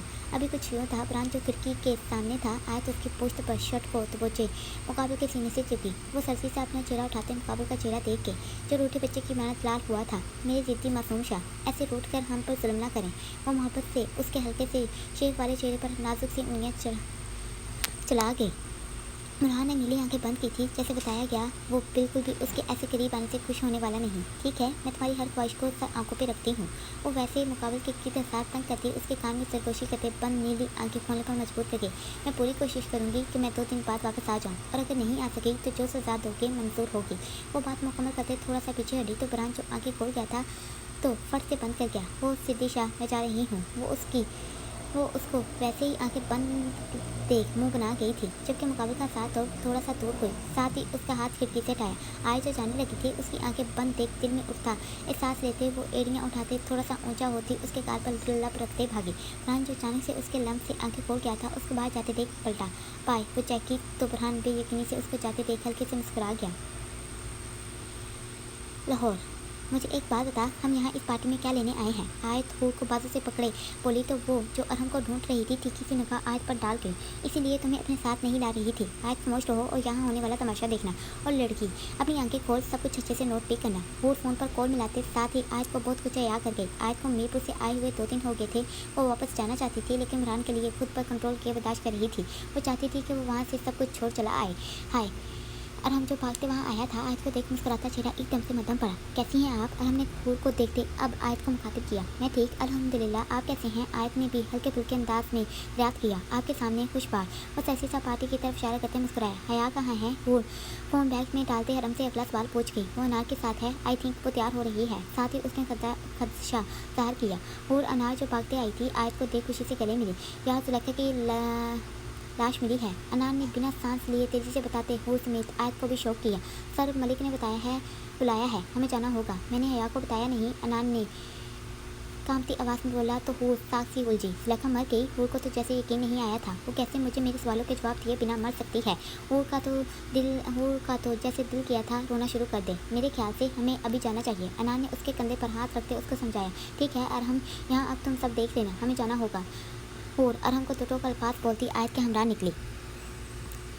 मीरपुर, ये तुम लोगों के भरोसे के आदमी थे। फरहान टेबल को पाँव मारते गजा तो हाशिम और काशिफ के रोंगटे खड़े हुए। ये हमला करवाया किसने? कौन जानता था कि जुलेखा मीरपुर से लाहौर जाने वाली है? फरहान का पारा हाई हुआ तो काशिफ की सांस अटकी। सर, हमला यहाँ से नहीं हुआ, हमला लाहौर में हुआ, जब मालिक को जुलेखा सौंप दी गई। मुझे लगता है वैसे शाह के आदमी थे। हाशिम ने हिम्मत करके बात रखी। फरहान कहर भरी नज़र उस पर डालते मलक की कोट पिक कर गया। यार ये क्या हो गया? अभी मैं क्या करूँ? मलक जो घबराया पड़ा था कि अभी वो ऊपर क्या जवाब देगा। देख मलक, अभी मैं क्या कर सकता हूँ? मुझे तो खुद बहुत अफसोस हुआ। तो जुलेखा प्लीज़ जुलेखा का पोस्टमार्टम करवा लेना। मैं पता करवाता हूँ कि किसको खबर थी कि जुलेखा लाहौर पहुँचने वाली है। फरहान इसको कुछ मज़ीद चंद बातें समझाते फ़ोन रख गया। तो मलक जो वारदात वाली जगह पर खड़ा था, हूर अनार को देख उनकी तरफ बढ़ा। लाहौर, ये है हया का न्यू बॉयफ्रेंड। सर, जो अयान के साथ पार्टी में शरीक हुआ था, सामने ही अरहम को देख दरियाफ्त किया। वो सरसी से अल्लाह फैलाते आगे बढ़ा। हाय, मैं तुम्हारा इंतजार कर रहा था। अरहम अयान से हाथ मिलाते साथ ही चुटकी सी निगाह सर पर डाल गया जो इसको ऊपर से नीचे तक देखना शुरू हुआ था। I'm सॉरी, मुझे आने में देर हो गई, एक्चुअली मैं ट्रैफिक में फंस गया था। अयान उसके मुस्कुराते चेहरे को देख साथ ही सरसी सी मुस्कान अपने लोगों पर लाते बोला। इनसे मिलो, ये मेरा जिगरी दोस्त। अयान ने लगे हाथ साथ ही सर का तारुफ करवाया। मैं भी हूँ इनसे पहले। अरहम कुछ बोलता अली भी पीछे से आते आगे हुआ। ये हया का भाई अयान। अरहम को आराम से अली से हाथ मिलाते देख एटम बम गिरा गया। हया का भाई, उसकी सारी हंसी पल में गायब हुई थी। ये यहाँ हया जो मुस्कुराते आ रही थी अपने भाई को देख गिनने वाली हुई। लो अली, वो देखो हया आ गई। अयान से पहले सन ने देखते अली को हया की तरफ मतवजा करवाया। माशाल्लाह, ये मेरी बहन है। अली तो हया को देख तंग ही हो गया। वो वैसे ही आगे बढ़ते उसके करीब गया। हया, तुम्हें क्या हुआ? वो वैसे ही उसके गिर्द गोल चक्कर लगाते चखा तो हया ने सख्त करते अयान को देखा। ये जो तुमने किया ना मिस्टर अयान खान, मैं कभी भी तुम्हें माफ़ नहीं करूँगी। अया ऐसे ही अयान को घूरते अली को देख गई। पहली बार मुझे ऐसे देख रहे हो? तुम यहाँ क्यों आए हो? मेरे दोस्त की पार्टी थी। वो तान चपाती फनकारी तो अली डरते 2 कदम दूर हुआ। अरे बहन, ऐसे इतना भड़क क्यों रही हो? मैंने कौन सा तुम्हारे दोस्त की पार्टी सर पर उठा ली है? मैं यहाँ अपने दोस्तों के साथ आया हूँ, हमारी भी पार्टी है। तुम यहाँ नीचे मज़े करो, हम ऊपर जाने वाले हैं। अली तो टोक बोलते साथ ही उसका ज़बान चढ़ा गया तो सर अयान को देख आराम से आगे हुआ। अरे तुम्हें तो पसीना आ रहा है, तुम ठीक हो? सर अपना रुमाल निकाल अरहम की तरफ बढ़ा गया तो वो खुश्क लबों पर ज़बान फेरते जल्दी से पकड़ते माथा साफ कर गया। चलो सर। अली जो इनके करीब आया था मुंह बनाते बोला। चल सर, एक नज़र। अयान को देख अली के कंधे पर हाथ धर आगे बढ़ा। अयान यहाँ क्या करेगा? अली इसको वहीं खड़े देख पूछ गया। इसको कुछ काम है, वो आ जाएगा। सर इतना बताते उसको लेते सीढ़ियाँ चढ़ना शुरू हुआ। ये कब बदतमीजी थी? जैसे ही सर और अली वहाँ से गए, हया तेज कदम उठाते अयान के सर पर नाश हुई। अरहम जो अभी खड़ा वैसे ही देख रहा था, खामोशी से सोचना शुरू हुआ कि दरमियान में बोले या नहीं। क्या बदतमीजी की? वो भी बिना लिहाज रखे स्पाट हुआ। तुम जानबूझकर अली और सर को यहाँ लाए, ये सब करके क्या मिलेगा? वो तान चपाती धीमे से गिराई। तुम्हें क्या मिल रहा है ये नाटक करके? वो भी धाड़ा था। जबकि नाटक सुन अरहम की आंखें बड़ी हुई। किसने कहा ये नाटक है? हया भी सुफाक होती तनक कर अकड़ी। अच्छा, वो तंजिया हंसा था। अगर ये नाटक नहीं है तो फिर अली से इतनी प्रॉब्लम क्यों महसूस कर रही हो? अगर ये सब सच है, ये तुम्हारा बॉयफ्रेंड है, तो बताओ अपने भाई को और शादी करो। वो भी तर्क पर तर्क हुआ। अरहम को लगा था अभी उसका रिश्ता हया से फिक्स हो जाएगा। वो घबराया। मिस्टर अयान खान। हया जो उलझने लगी थी, खुद की घबराहट पर काबू पाते उंगली उड़ाते मुकाबिल के सामने हुई। ये मेरा ज़ाती मसला है, इससे दूर रहो। वो तो टोक बोलते पलटी तो वो भी आग की चंगारी बनते उसको कमर से पकड़ खुद के करीब तक करते जकड़ गया। कौन सा ज़ाती मसला? हाँ जवाब दो। वो पूरी कुव्वत से धाड़ा तो हया जो उसके ऐसे करीब आने पर ही नर्वस हो चुकी थी, पूरी तरह घबराई। और हमको कुछ समझ ना आया वो क्या करे। मेरी बात कान खोल कर सुन लो। वो इसको खुद के सार में तरपते देख धीमे से बोला। मैं जानता हूँ जिस लड़की ने मुझे खत लिखे वो आबिश नहीं तुम हो। बहुत से हिसाब किताब हैं जो तुमसे पूरे करने हैं। वो इसको मचलते देख शौक लहजा लिए कहता साथ ही छोड़ गया। हया तो साख्ती रह गई थी सच सुनकर। वो क्या बोलती उसको कुछ समझ ना आया था। जुलेखा को किसने मारा? फैसल शाह जो न्यूज़ पर खबर सुन उठा था, उसकी लाश को देख पुलिस का बयान सुन घबराया। असलम शाह भी हैरान हुए थे। ये तो भाग निकली थी जेल से, तो फिर किसने मारा? वो पूरी तरह जैसे सोचते पागल होने को हुआ। तभी फ़ोन रिंग किया था जमाल। फैसल शाह अपने लाल का नंबर देख एकदम से जुलेखा को बोल फ़ोन पिक कर गया। मेरे लाल, मेरे शेर, मैं जानता था तू अपने बाप को फ़ोन ज़रूर करेगा। मेरा शेर कहाँ है? फैसल शाह असलम शाह को एक नज़र देख फ़ोन कान से लगाए आगे बढ़ा तो असलम शाह जमाल का नाम सुन वैसे ही बैठे क्या कि इनका क्या सिला मिला था वो सिर्फ सोच ही सके थे। जुलेखा को मैंने अपने हाथों से मारा है, जैसे उसने मेरी माँ को मारा था। मैं किसी को भी नहीं छोड़ूंगा। बहुत शौक है ना मुझे अपना बेटा बनाने का, तो ठीक है फैसल शाह, अगर तुम कहते हो कि मैं तुम्हें अपना बाप मान लूँ और सब कुछ भूल जाऊँ तो मीरपुर से सीधे साहिवाल चले आओ। मैं इंतज़ार कर रहा हूँ, मुझे कुछ हिसाब किताब क्लियर करने हैं। जमाल जो अस्मा बेगम को देख गया था तो टोक बोलते फ़ोन बंद कर गया। जुलेखा को फैसल शाह की ज़मीन काँप उठी थी, जबकि वो घबराते अपने भाई की तरफ लपका। लाहौर। हया इससे पहले हया क्लास से निकलती हूर या अनार से मिलती अयान ने उसका रास्ता रोका। हया जो अयान को कोई मौका नहीं देना चाहती थी, बिना सुने पीछे को पलटी और क्लास में घुसी। अयान भी पीछे ही लगा। कब तक भागने का इरादा है? वो इसको बाजू से दबोचते अपने सामने कर गया। हया जो इस सब के लिए तैयार न थी, उसके अचानक से खींचने पर मुकाबले के सीने से टकराए। लीव मी, वो दबी आवाज़ में कराए। कैसे छोड़ दूँ? हाँ, तुमने मेरे जज्बात के साथ खेला, कैसे तुम्हें जाने दूँ? वो भी कहाँ सुकून में था। उसकी इन हरकतों की वजह से आज शादी वाले मसले में उलझ रहा था। घर पर शादी की तैयारियां शुरू करने का सोच लिया गया था। वो जब तक आशा या इरम मान लोगों से ये सुनता, उसका पारा हाई हो जाता। क्या मिला ये सब करके? मुझे मेरे सवालों के जवाब चाहिए। तुमने आबिश को मेरे करीब क्यों किया? वो धाड़ पड़ी आवाज़ में गरजते साथ ही उसके बाजू पर सख्ती बढ़ा गया। मैंने किसी को तुम्हारे करीब नहीं किया। वो खुद तुम्हारे करीब हुई। हया भी मुँह के बल चीखी। ओह अच्छा, तो तुम मुझे ये बता सकती हो इसको कैसे इल्म हुआ कि कोई लड़की मुझे खत लिखते तंग करती है? वो इसको मज़ीद तकलीफ देते सपाट हुआ तो हया बातों में तर्क की शिद्दत महसूस करते पूरी तरह लड़ती। बोलो ना, जवाब दो। वो इसको नजरें चुराते देख हल्के से झटका देते बेहद करीब कर गया। हया की सांस जैसे अटकी। वो कहाँ कभी इस कदर किसी के करीब हुई थी। वो तो पहली बार अयान को ऐसे देख रही थी। तुम्हें क्या लगा था तुम मुझे बेवकूफ़ बनाओगी और फिर अचानक से अपनी जगह पर किसी दूसरी लड़की को ले आओगी तो मैं वैसे ही बेवकूफ़ बनता चला जाऊंगा? वैसे दाद तो तुम्हें देनी बनती है। क्या इंटेलिजेंट दिमाग पाया है? वैसे मुझे बेवकूफ़ बनाने का ख्याल आया कहाँ से था? अयान जैसे अपना सारा गुबार निकाल देना चाहता था। एक बात तो बताओ, तुम्हारी मोहब्बत सच्ची भी थी या बस इनफ? इससे पहले अयान मज़ीद आगे बढ़ता अया की आंखें भीगी थी, जबकि वो पूरी कुव्वत से उसकी गिरफ्त को तोड़ने की कोशिश करते थे। मैंने जो भी किया, जैसे भी किया, अब इन बातों का कोई मतलब नहीं है। आबिश तुमसे मोहब्बत करती है और तुम उससे। जाओ और अपनी आने वाली नई ज़िंदगी की तैयारी करो। वो बहती आंखों से बोली तो अयान इसको तड़पते देख एकदम से छोड़ गया। किसने कहा मैं उससे मोहब्बत करता हूँ? हया खान, मेरी बात अपने इस इंटेलिजेंट दिमाग में अच्छे से बैठा लो। वो उसके माथे की पट्टी को छूते चबाते बोला। हया एक कदम उठाते पीछे हुई थी। मुबादा कहीं फिर से इसको जकड़ ना डाले। मैंने मोहब्बत सिर्फ तुमसे की है। वो इसको पीछे जाते देख एक लंबा कदम उठाते सारे फासले मिटाते करीब तर कर गया। हया तो मोहब्बत सुन ताकती हो गई। क्या उसकी मोहब्बत उसका नसीब बनने वाली थी? आबिश को तुम जैसे मेरे करीब लाई थी, वैसे इसको मेरी ज़िंदगी से निकालना होगा। क्योंकि ये कभी मत सोचना कि मैं अयान खान उससे शादी करूँगा। तुम अभी मुझे जानती नहीं हो। मैं वो खान नहीं जो अपनी खुशी को कुर्बान करते बड़ों का फैसला मान खामोश बैठ जाऊँ। अगर मुझे सबके सामने शादी से इनकार करना पड़ा तो फिर तुम्हारा नाम बताने में भी मैं पीछे नहीं हटूँगा। कुछ समझी? वो इसको बातों से हल्का सा झटका देते गोया तो हया जो शौक थी उसका रवैया देख कंफ्यूज हुई। तो माय लव, वो अब के उसको बाजू से छोड़ प्यार से कारों को थपका गया। तुम जल्दी इस काम पर लगो। वो साथ ही हल्के से मुस्कुराए तो हया का गला अंदर तक खुश हुआ। एक और बात, वो जो जाने लगा था वापस से उसके सामने हुआ। तुम्हें पता है मुझे तुम्हारे बारे में किसने बताया कि तुम वो लड़की हो? हया जो डर पीछे हुई थी उसके ऐसे बोलने पर कान खड़े कर गए। चलो छोड़ो, तुम जानकर क्या करोगी? वो खुद से नफी करते आराम से क्लास से निकला तो हया तेजी से बैग लेते भागी। बट उसने इतना कुछ कहा, अनार तो हैरान ही रह गई थी। अयान भाई तुझसे मोहब्बत करते हैं, ये सब कब हुआ? मूड भी उलझी थी। मुझे कुछ समझ नहीं आ रहा। जो मैंने अपने कानों से सुना तुम लोगों को बता दिया। अभी मुझे खौफ आ रहा है, मैं कैसे शादी रोक सकती हूँ? आबिश उसको चाहती है। हया जो टेंशन में मुबतला हुई थी मुंह में नाखून डालते बोले। किसने उसकी मदद की? अनान ने हया की छोड़ी बात पूछी। उसने नाम नहीं बताया। हया वैसे ही नौकन चबाते बोले। हैरत है, हमसे ज़्यादा इंटेलिजेंट कौन आ गया जिसने तुम्हारा पता लगा दिया? अनार तो पूरी तरह हैरान हुई थी। देखो यार, अभी मुझे जिंदगी को उलझाने की ज़रूरत नहीं। अगर अयान भाई ने तुम्हें बता दिया है कि वो तुमसे मोहब्बत करते हैं ना है ना कि तुम्हारी उस कज़न से, तो बेहतर यही है कि तुम आबिश को हटाकर अयान भाई के साथ सेट हो जाओ। उन्होंने इसको समझाया। हो ये सब तुम्हें आसान लग रहा है? पूरे खानदान में ये बात पता है कि अयान और आबिश की शादी होने वाली है।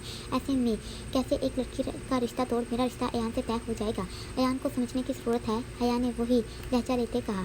ठीक है, अगर आगे अब जो भी तुझे करना है तो खुद करना, क्योंकि मैं मज़ीद तेरे साथ बेवकूफ़ नहीं बन सकती। उन्होंने साफ अपना हाथ उठाया तो अनार खामोशी से हया के साथ बैठी। साहिबा क्यों फ़ोन कर रही हो? बुरहान जो तकरीबन 15 से 20 बार फ़ोन काट चुका था, अब चिल्लाते फ़ोन उठाते जानने वाले अंदाज में पूछा। आज को आए हुए 1 हफ्ता होने को पहुंचा था।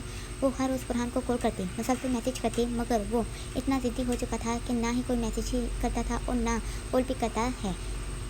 आज उसका ये बिहेव देख बहुत परेशान हो चुकी थी। वो दोबारा नाज अम्मा को बता चुकी थी, जबकि वो अपनी माँ से भी शिकवा कर चुकी थी, लेकिन सब बड़ों ने उसको सब्र करने का बोला, क्योंकि सब जानते थे कि बुरहान शायद ज़िद्दी है और अभी गुस्से में ऐसे कर रहा है, वो खुद ही आएगा। अभी भी आयत ने इसको सोने से पहले कॉल की थी कि शायद फ़ोन उठा ले, और उसका अंदाज़ा ठीक निकला था। वो कॉल उठा चुका था। बिना सलाम दुआ के वो फनकारते बता, क्या मैं कॉल नहीं कर सकती? आज जिसने 1 हफ्ते बाद उसकी आवाज़ सुनी थी, उसकी दाल सुन आंखों में नमी पड़ गई। जल्दी बताओ क्यों कॉल की? वो जो सोफे से टेक लगाए थे, जो नौश फरमा रहा था, उसकी नम पड़ती आवाज़ सुन दिल में सुकून पाते आंखें बंद करते सर पीछे सोफे पर गिरा गया। क्या इतनी जल्दी में हो कि मेरे से बात करने का भी टाइम नहीं मिल रहा? बुरहान की बेरुखी उसकी आंखों से बहते पानी को गालों पर बहा गई। ऐसा ही कुछ समझ लो, वो तरक बोला। तुम आए नहीं, मैं समझ गई कि तुम नाराज़ हो, मगर कॉल पिक नहीं करते और ना ही मैसेज का जवाब देते हो। ये जुल्म क्यों मुझ पर कर रहे हो? उसकी आवाज़ नम होती बारी हुई तो मुकाबले की बंद नीली आंखें बेचैन होती खुली। खामोश क्यों हो गई हो? वो अपने बेचैन दिल को काबू रखते सपाट आवाज़ बनाते बोला, तुम्हारी आवाज़ सुनना चाहती थी, बस इसीलिए। वो अपनी आंखों के किनारे साफ करती, बालों को कैचे से दाद करती बालकनी की ओर चली। सुन ली, वो भी कहाँ फ़ोन बंद करना चाहता था, लेकिन अभी इसको तंग करने के लिए, उसके दिल में ये बिठाने के लिए कि वो नाराज़ है, तनक कर कह गया। वो हनकार ही भर सकी थी, जबकि आवाज़ तो जैसे गले में ही कहीं गायब हुई थी। ठीक है, वो इतना बोलते जैसे फ़ोन बंद करने को हुआ। सुनो, इससे पहले कि फ़ोन बंद होता, आयत ने तेज़ी से कहा। मुकाबिल के लब हल्के से मुस्कुराए, जबकि वो वापस से सोफे से टेक लगा गया। मैं नहीं जानती कि तुम मुझे मिस कर रहे हो या नहीं, लेकिन I really miss you. I really, वो नम होती आवाज़ में बोलते साथ ही रोना शुरू हुई, जबकि साथ ही अगले पर फ़ोन काट अपने रोने की आवाज़ मुंह में दबा गए। आयत को उसके रोने की वजह आवाज़ सुन चुका था, जबकि बिना देर किए कॉल वापस से मिलाई। तुम रो रही हो? अभी एक दिन गई थी कि वो वीडियो कॉल उठाती छोटी सी लाल होती नाक को फुला गई। कितना मिस कर रही हो? वो उसका बेकार चेहरा अपनी नज़रों में भरते मायने खेस हुआ।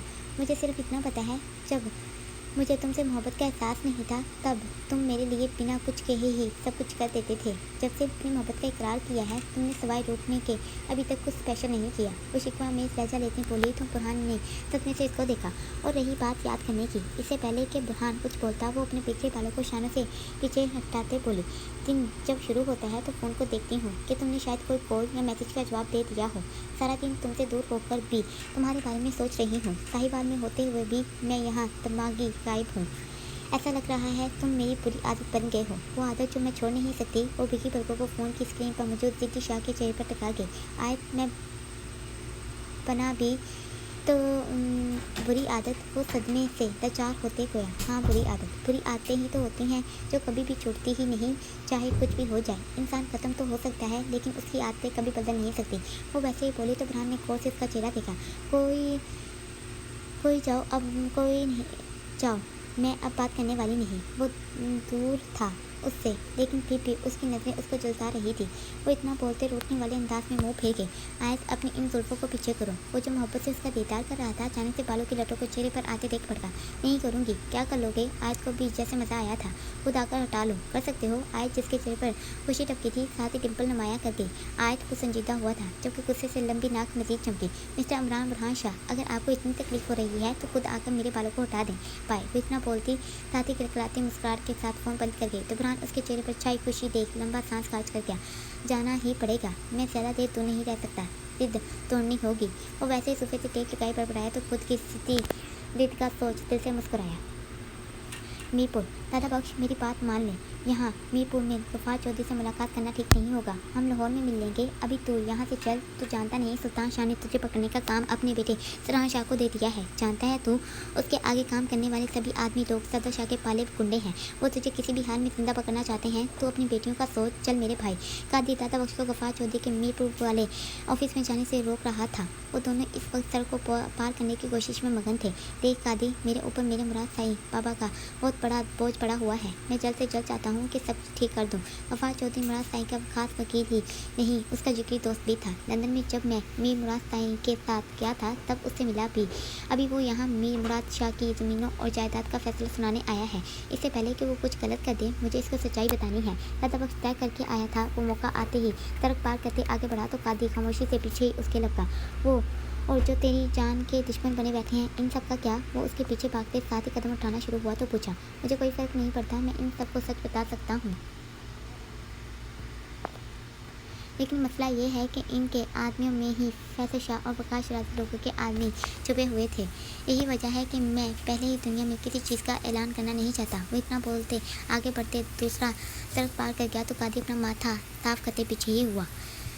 साहिबा, क्या ये सच है? फैसल शाह जो अपने बेटे जमाल का इंतज़ार कर रहा था, फ़ोन पर अपने कब्र से सुन एकदम से उठते से बैठा। मेरी बात कान खोलकर सुनो, इस दादा बख्श को किसी भी कीमत पर मीरपुर में पकड़ो, ये बचना नहीं चाहिए। फैसल शाह की हालत जैसे लड़की थी, वो पूरी तरह कांप उठा था कि दादा बख्श अभी तक जिंदा है। इसको लगा था कि अभी तक तो वो मर गया होगा और उसके सभी राज भी चुप गए होंगे, लेकिन ऐसा कुछ भी नहीं हुआ। दादा बख्श जमाल जो फैसल शाह से दो हाथ करने आया था, दादा बख्श नाम सुन चुका। ज़रूर ये इंसान मेरे किसी काम आ सकता है, वो भी सोच चुका था। तभी फैसल शाह ने अपने बेटे को देखा। ठीक है, मैं बाद में बात करता हूँ। वो जमाल को देख तेजी से फ़ोन रखते आगे बढ़ा। खबरदार, अगर तुमने मेरे करीब आने की कोशिश भी की तो। इससे पहले फैसल शाह जमाल के गले लगता, जमाल ने हाथ हवा में सामने उठाते फैसल शाह को रोका। देखो जमाल, हम आराम से बात करते हैं। चलो बेटा, हम हमारी हवेली में चलते हैं। यहाँ क्या मसला है? आप अपनी हवेली छोड़ यहाँ शाह हाउस में ही तो शिफ्ट हो गए थे। डर लग रहा है कहीं कोई हमारी बातें ना सुन ले। जमाल भी जानबूझकर यहाँ चला आया था और फैसल शाह को डराना चाहता था, इसलिए वो ऐसे बिहेव कर रहा था। तुम्हें क्या लगा था फैसल शाह, तुम अपनी जिंदगी में इतने बड़े बड़े गुनाह करके आगे बढ़ते चले जाओगे और कोई तुम्हें कुछ पूछ नहीं सकेगा या फिर तुम्हें कोई पकड़ नहीं सकेगा? क्या सोचकर तुमने इतना कुछ किया? एक सवाल का जवाब दो और कितने लोगों की जाने लेने वाले हो? जमाल का भरा दिल जैसे फटने को हुआ था। फैसल शाह जो उसके ऐसे बोलने से कौम में पड़ रहा था कि कोई आ न जाए, जल्दी से रूम का डोर लॉक किया। देखो बेटा, मैं तुम्हारा बेटा नहीं। वो पार होता दौड़ा तो फैसल शाह करते एक कदम पीछे हुआ। उसकी आंखों में वो जलती आग देख क्या था जो किसी को भी तबाह कर सकती थी। मैं सिर्फ आयना का बेटा हूँ, उस आयना का जिसको तुमने इस्तेमाल करके फेंक दिया, उस आयना का जिसको तुमने जन्नत कोठे की मलका बनाया था। वो क्या है, बड़ी नजरों से आग बरसाते तो फैसल शाह को अपना सांस रुकता हुआ महसूस हुआ। क्या मिला ये सब करके? जमाल की आंखें जैसे भरी थी। तुमने मेरी माँ का इस्तेमाल किया। क्या हो जाता अगर तुम इसको इज्जत दे देते? क्या तुम इसको उस गंदगी गंद से निकाल नहीं सकते थे? तुम चाहते तो मेरी माँ को इज्जत और वकार दे सकते थे। क्या मांगा था उसने तुमसे जो तुमने उसका ये हाल किया? जमाल भीगे चेहरे से फैसल शाह का जैसे दिल बंद करने को हुआ। तुमने वैसे इंसान, तुमने मेरी माँ ही नहीं बड़ी अम्मी को भी धोखा दिया है। तुमने मेरी माँ पर जो जुल्म किया वो कम था जो अपनी हवस पूरी करने के लिए तुमने आयत का बचपन छीन लिया। मैं कभी भी तुम्हें माफ़ नहीं करूँगा। वो एकदम से अपने आंसू साफ कर गया। जितने जुल्म तुमने किए हैं इन सब का हिसाब लूँगा, किसी के लिए तुम्हें बख्शूंगा नहीं। अगर मेरी माँ मुझे जिंदा न मिली तो खुदा की कसम फैसल शाह तुम्हारी ज़िंदगी बर्बाद कर दूँगा। मुझे मेरी बहन और माँ दोनों हर सूरत में मिल जाए, दुआ करो। अगर वो मिल गई तो तुम्हें ऐसे ही छोड़ दूंगा। तुम्हारा सब कुछ ऐसे ही आबाद रहेगा। अगर वो ना मिली तो समझ लेना तुम्हारी मौत तुम्हारे बहुत करीब है। वो उंगली उठाते धारते फनकारा तो फैसल शाह का सांस जैसे गले में ही अटका। अस्मा बेगम को लगा था जैसे उनकी ज़मीन किसी ने पैरों तले खींच ली हो। इनके आंखों में लात आंसू भरे थे। वो मरते कदमों से मुड़ी थी। आयत वो अपने गुस्ताख खानों से क्या सुन गई थी। आयत मेरी बच्ची, वो मुश्किल से बोल पाई थी। उनका शोर एक जानवर था। इनको जैसे यकीन करना मुश्किल लगा हो। जमाल जो रूम से निकला था, अस्मा बेगम को अपने रूम में दाखिल होते देख चुका। कहीं उन्होंने कुछ सुना तो नहीं। वो खुद से घबराया। वो इनकी ज़िंदगी बर्बाद करना नहीं चाहता था। इसको अपनी इस बड़ी अम्मी से मोहब्बत थी जिसने हमेशा इसको मोहब्बत की थी। मेरी बच्ची के साथ अस्मा का दिल जैसे बंद होने को आया। या अल्लाह, ये सब सुनने से पहले मैं मर क्यों नहीं गई?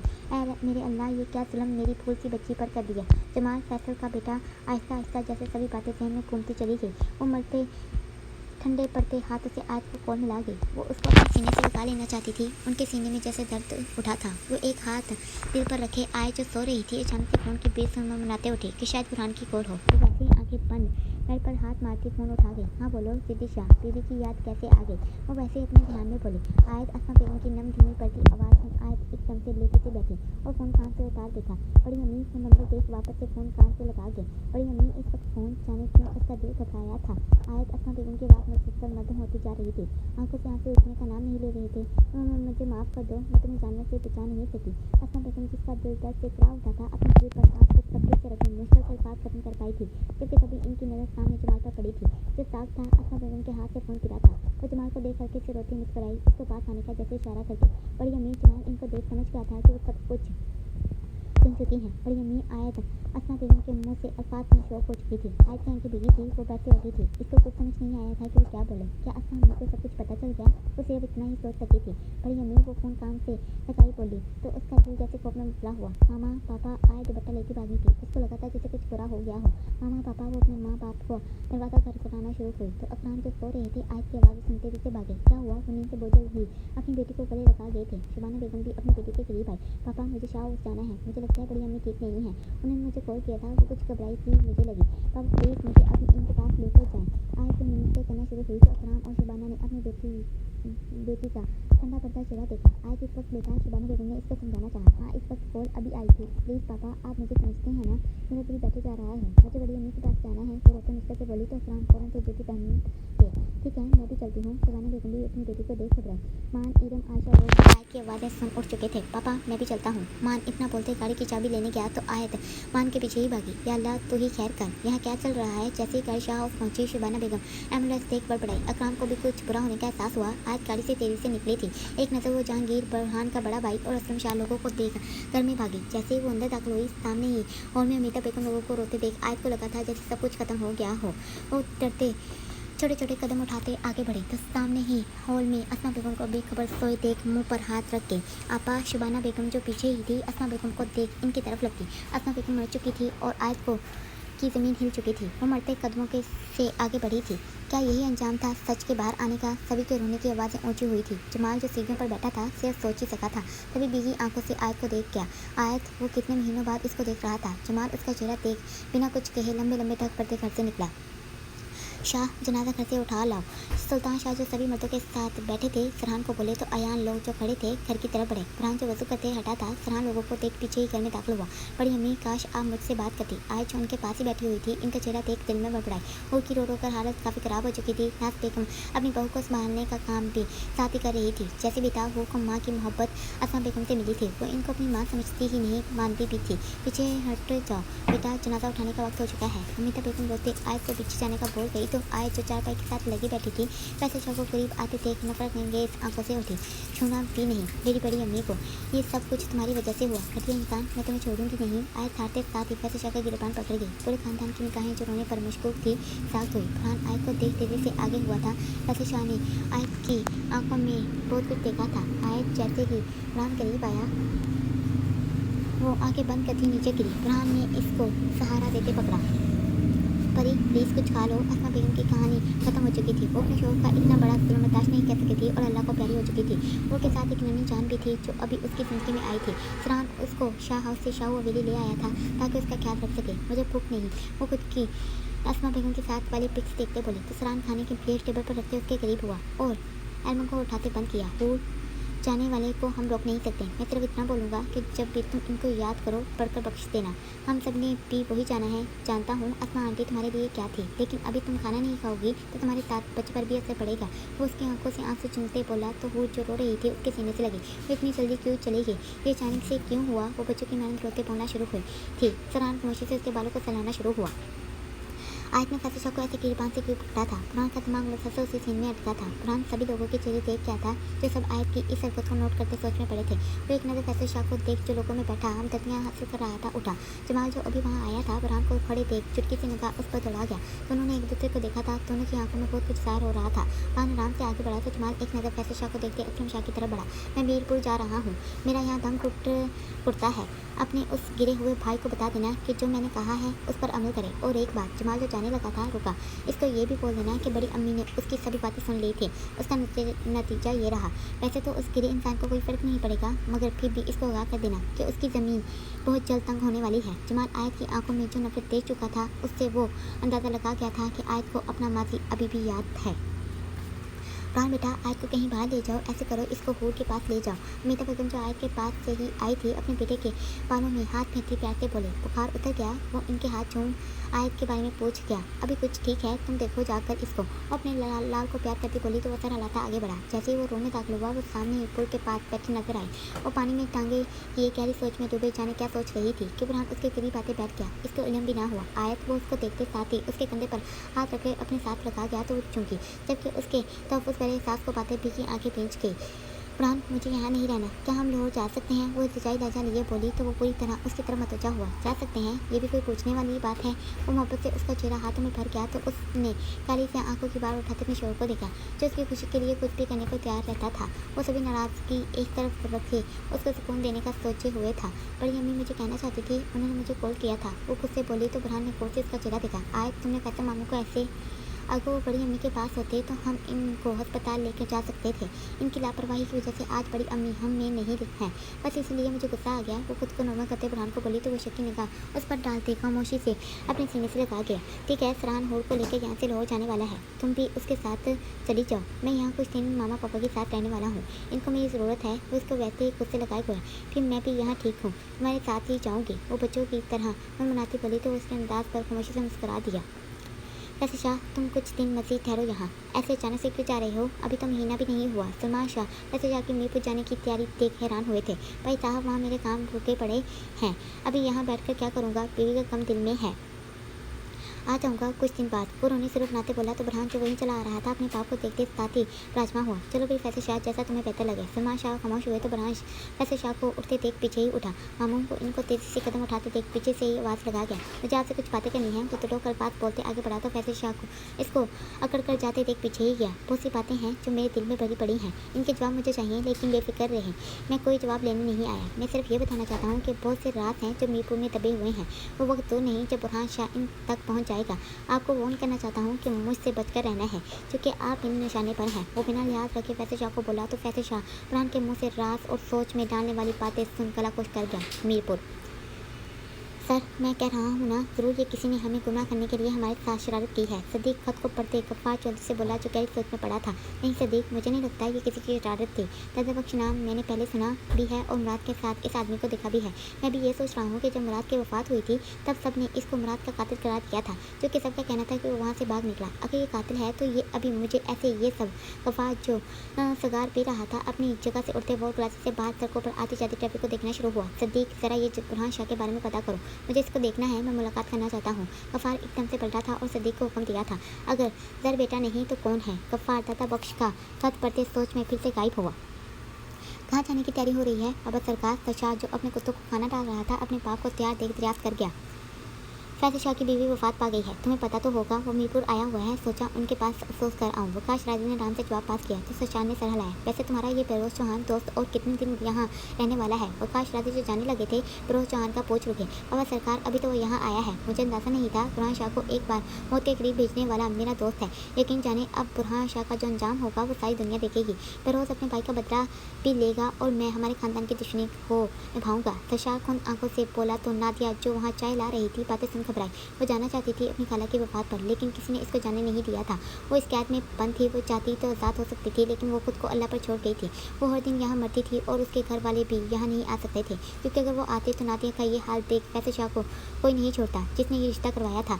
वहाँ क्यों खड़ी हो गई है यहाँ मर? सशार अपने बाप को गाड़ी में सवार होते देख गया था। नादिया को बुत बने देख धारते गजा तो वो काम थे, हाथों से जल्दी से टेबल पर चाय रख कप में डालना शुरू हुई।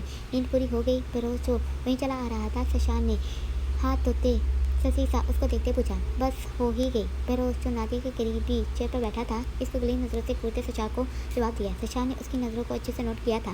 नादिया जल्दी से चाय कपों में डालते वहाँ से भागी। वो फिरोज की नज़रों से काफ़ी खौफजदा हो रही थी। ये लड़की फिरोज की नज़रों ने दूर तक नादिया का पीछा किया था। मुलाजमा ही समझो इसको। सचार उसकी बात पूरी होने से पहले ही बोला तो वो हल्के से मुस्कुरा दिया, काफ़ी खूबसूरत है आज रात के लिए क्या? मैं वो अपने सीने पर हाथ फेरते आधी बात छोड़ गया तो सचार हल्के से मुस्कुराया। क्यों नहीं? वो इतना बोलते उठा तो फिरोज ने चाय का कप उड़ाते उसके पीछे ही कदम बढ़ाए। सशार इतना दुश्मनी नफरत में गिर चुका था कि वो भूल गया था कि नादिया उसके भाई की बीवी और माँ बनने वाली है। मेरी बीवी का अफसोस कम करो और पता करवाओ ये गफ्फार चौधरी क्या करने आया है और दादा बख्श यहाँ जिंदा पाक फिर रहा है। तो भूल गया है कि जब हमने मुराद को मारा था दादा बख्श के पास एक कैमरा था। वकाश राजी जैसे मर्जी कर दादा बख्श को सुल्तान शाह के पास पहुँचने से पहले पकड़। मैं तो अभी तक बुरहान की बातों का मतलब सोच रहा हूँ। वो क्या जानता है मातिका? उसने मुझे धमकी लगाई, यकीन नहीं आ रहा मुझे अभी तक। वैसे शाह तो बुरहान की चंद बातों पर ही घबरा उठा था। ठीक है, मैं अपने आदमी को लगाता हूँ दादा बख्श वाले काम पर। वकाश राजी भी जानता था कि अगर फैसल शाह फंसा तो वो भी पकड़े जाएंगे, इसलिए वो तेज़ी से बोलते इस काम पर अमल करने के लिए उठा। वैसे तुझे एक बात बतानी थी, जिसने बुरहान पर हमला किया था वो सशाह का दोस्त है फिरोज चौहान। अपने भाई का बदला लेने के लिए मीरपुर आया हुआ है। फिक्र न कर, हम कोई ना कोई रास्ता बना लेंगे। वकाश राजी फैसल शाह को उगा करते आराम से गया। जमाल जो सब बातें सुन चुका था फोन निकालते किसी को कॉल मिला गया। बुरहान क्या जानता है? मुझे पता लगाना होगा, मगर इससे पहले इस दादा बख्श को पकड़ना होगा। उससे भी ज़रूरी पहले ज़रा इस बहरोज चौहान को तो देखो। जमाल भी अनजाने में ही सही दुश्मनियों में हाथ डाल गया था। जमाल भी सोच चुका था और अभी अपनी सोच पर अमल करने के लिए वो गाड़ी की तरफ बढ़ा। ए लड़की इधर आ। सशा जो किचन डोर तक पहली बार आया था, नादिया को आवाज़ लगाते बाहर आने का बोला। वो डरती ससी से नकाब सशा की बीवी पर डालती बाहर उसके पास गई।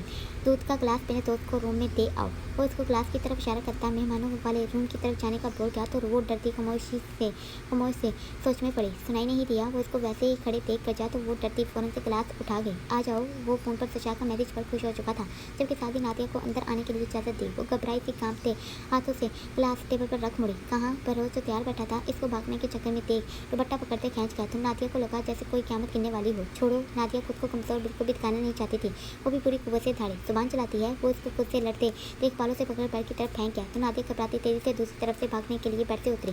वो भी उसकी तरफ लपका था। नादिया जो भागने लगी थी टेबल के कोने से टकराती पीछे गिरी जबकि वो अपना घुटना भी पकड़ चुकी थी। वो गलीज मुस्कुराहट लेते हंसा। मुझे जाने दो, तुम जानते नहीं मेरा शोहर। वो घबराई आवाज़ में बोलते साथ ही पीछे को खिसकी। मुझे तुम्हारे शोहर से कुछ लेना देना नहीं। चुपचाप आज की रात यहाँ मैं तुम्हारा खून कर दूंगी। वो धारते उसके बाद मुकम्मल होने से पहले ही टेबल को लात मारते भागी। फिरोज जो नीचे अभी बैठा था उसके ऐसे टेबल को मारने पर ज़मीन पर गिरा। नादिया तेजी से भागी थी। वो भागते रूम से निकल सीधी रूम में पहुंची। आतिफ की गाड़ी देख खुशी से उसकी तरफ लगी, ये जाने बिना कि आज उसकी ज़िंदगी उसका ये सफ़र यहीं ख़त्म कर देगी।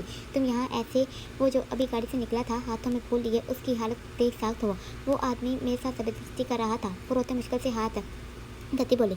आतिफ की आंखों में जैसे कहर भरा था। परोस जो नादिया के पीछे ही था लोन में पहुंचा। यही आदमी। नादिया डरते आतिफ के पीछे हुई। क्या हो रहा है यहाँ? इससे पहले आतिफ अपनी बीवी के लिए फिरोज को सबक सिखाता सशा तेजी से वहाँ दरमियान में आया। मैंने कुछ भी नहीं किया। फिरोज तेजी से सशा के सामने हुआ तो आतिफ कह लिए नादिया को छोड़ अपने भाई के सामने हुआ। भाई मैं इस आदमी को जान से मार दूंगा। इसकी हिम्मत कैसे हुई मेरी बीवी की तरफ निगाह उठाने की?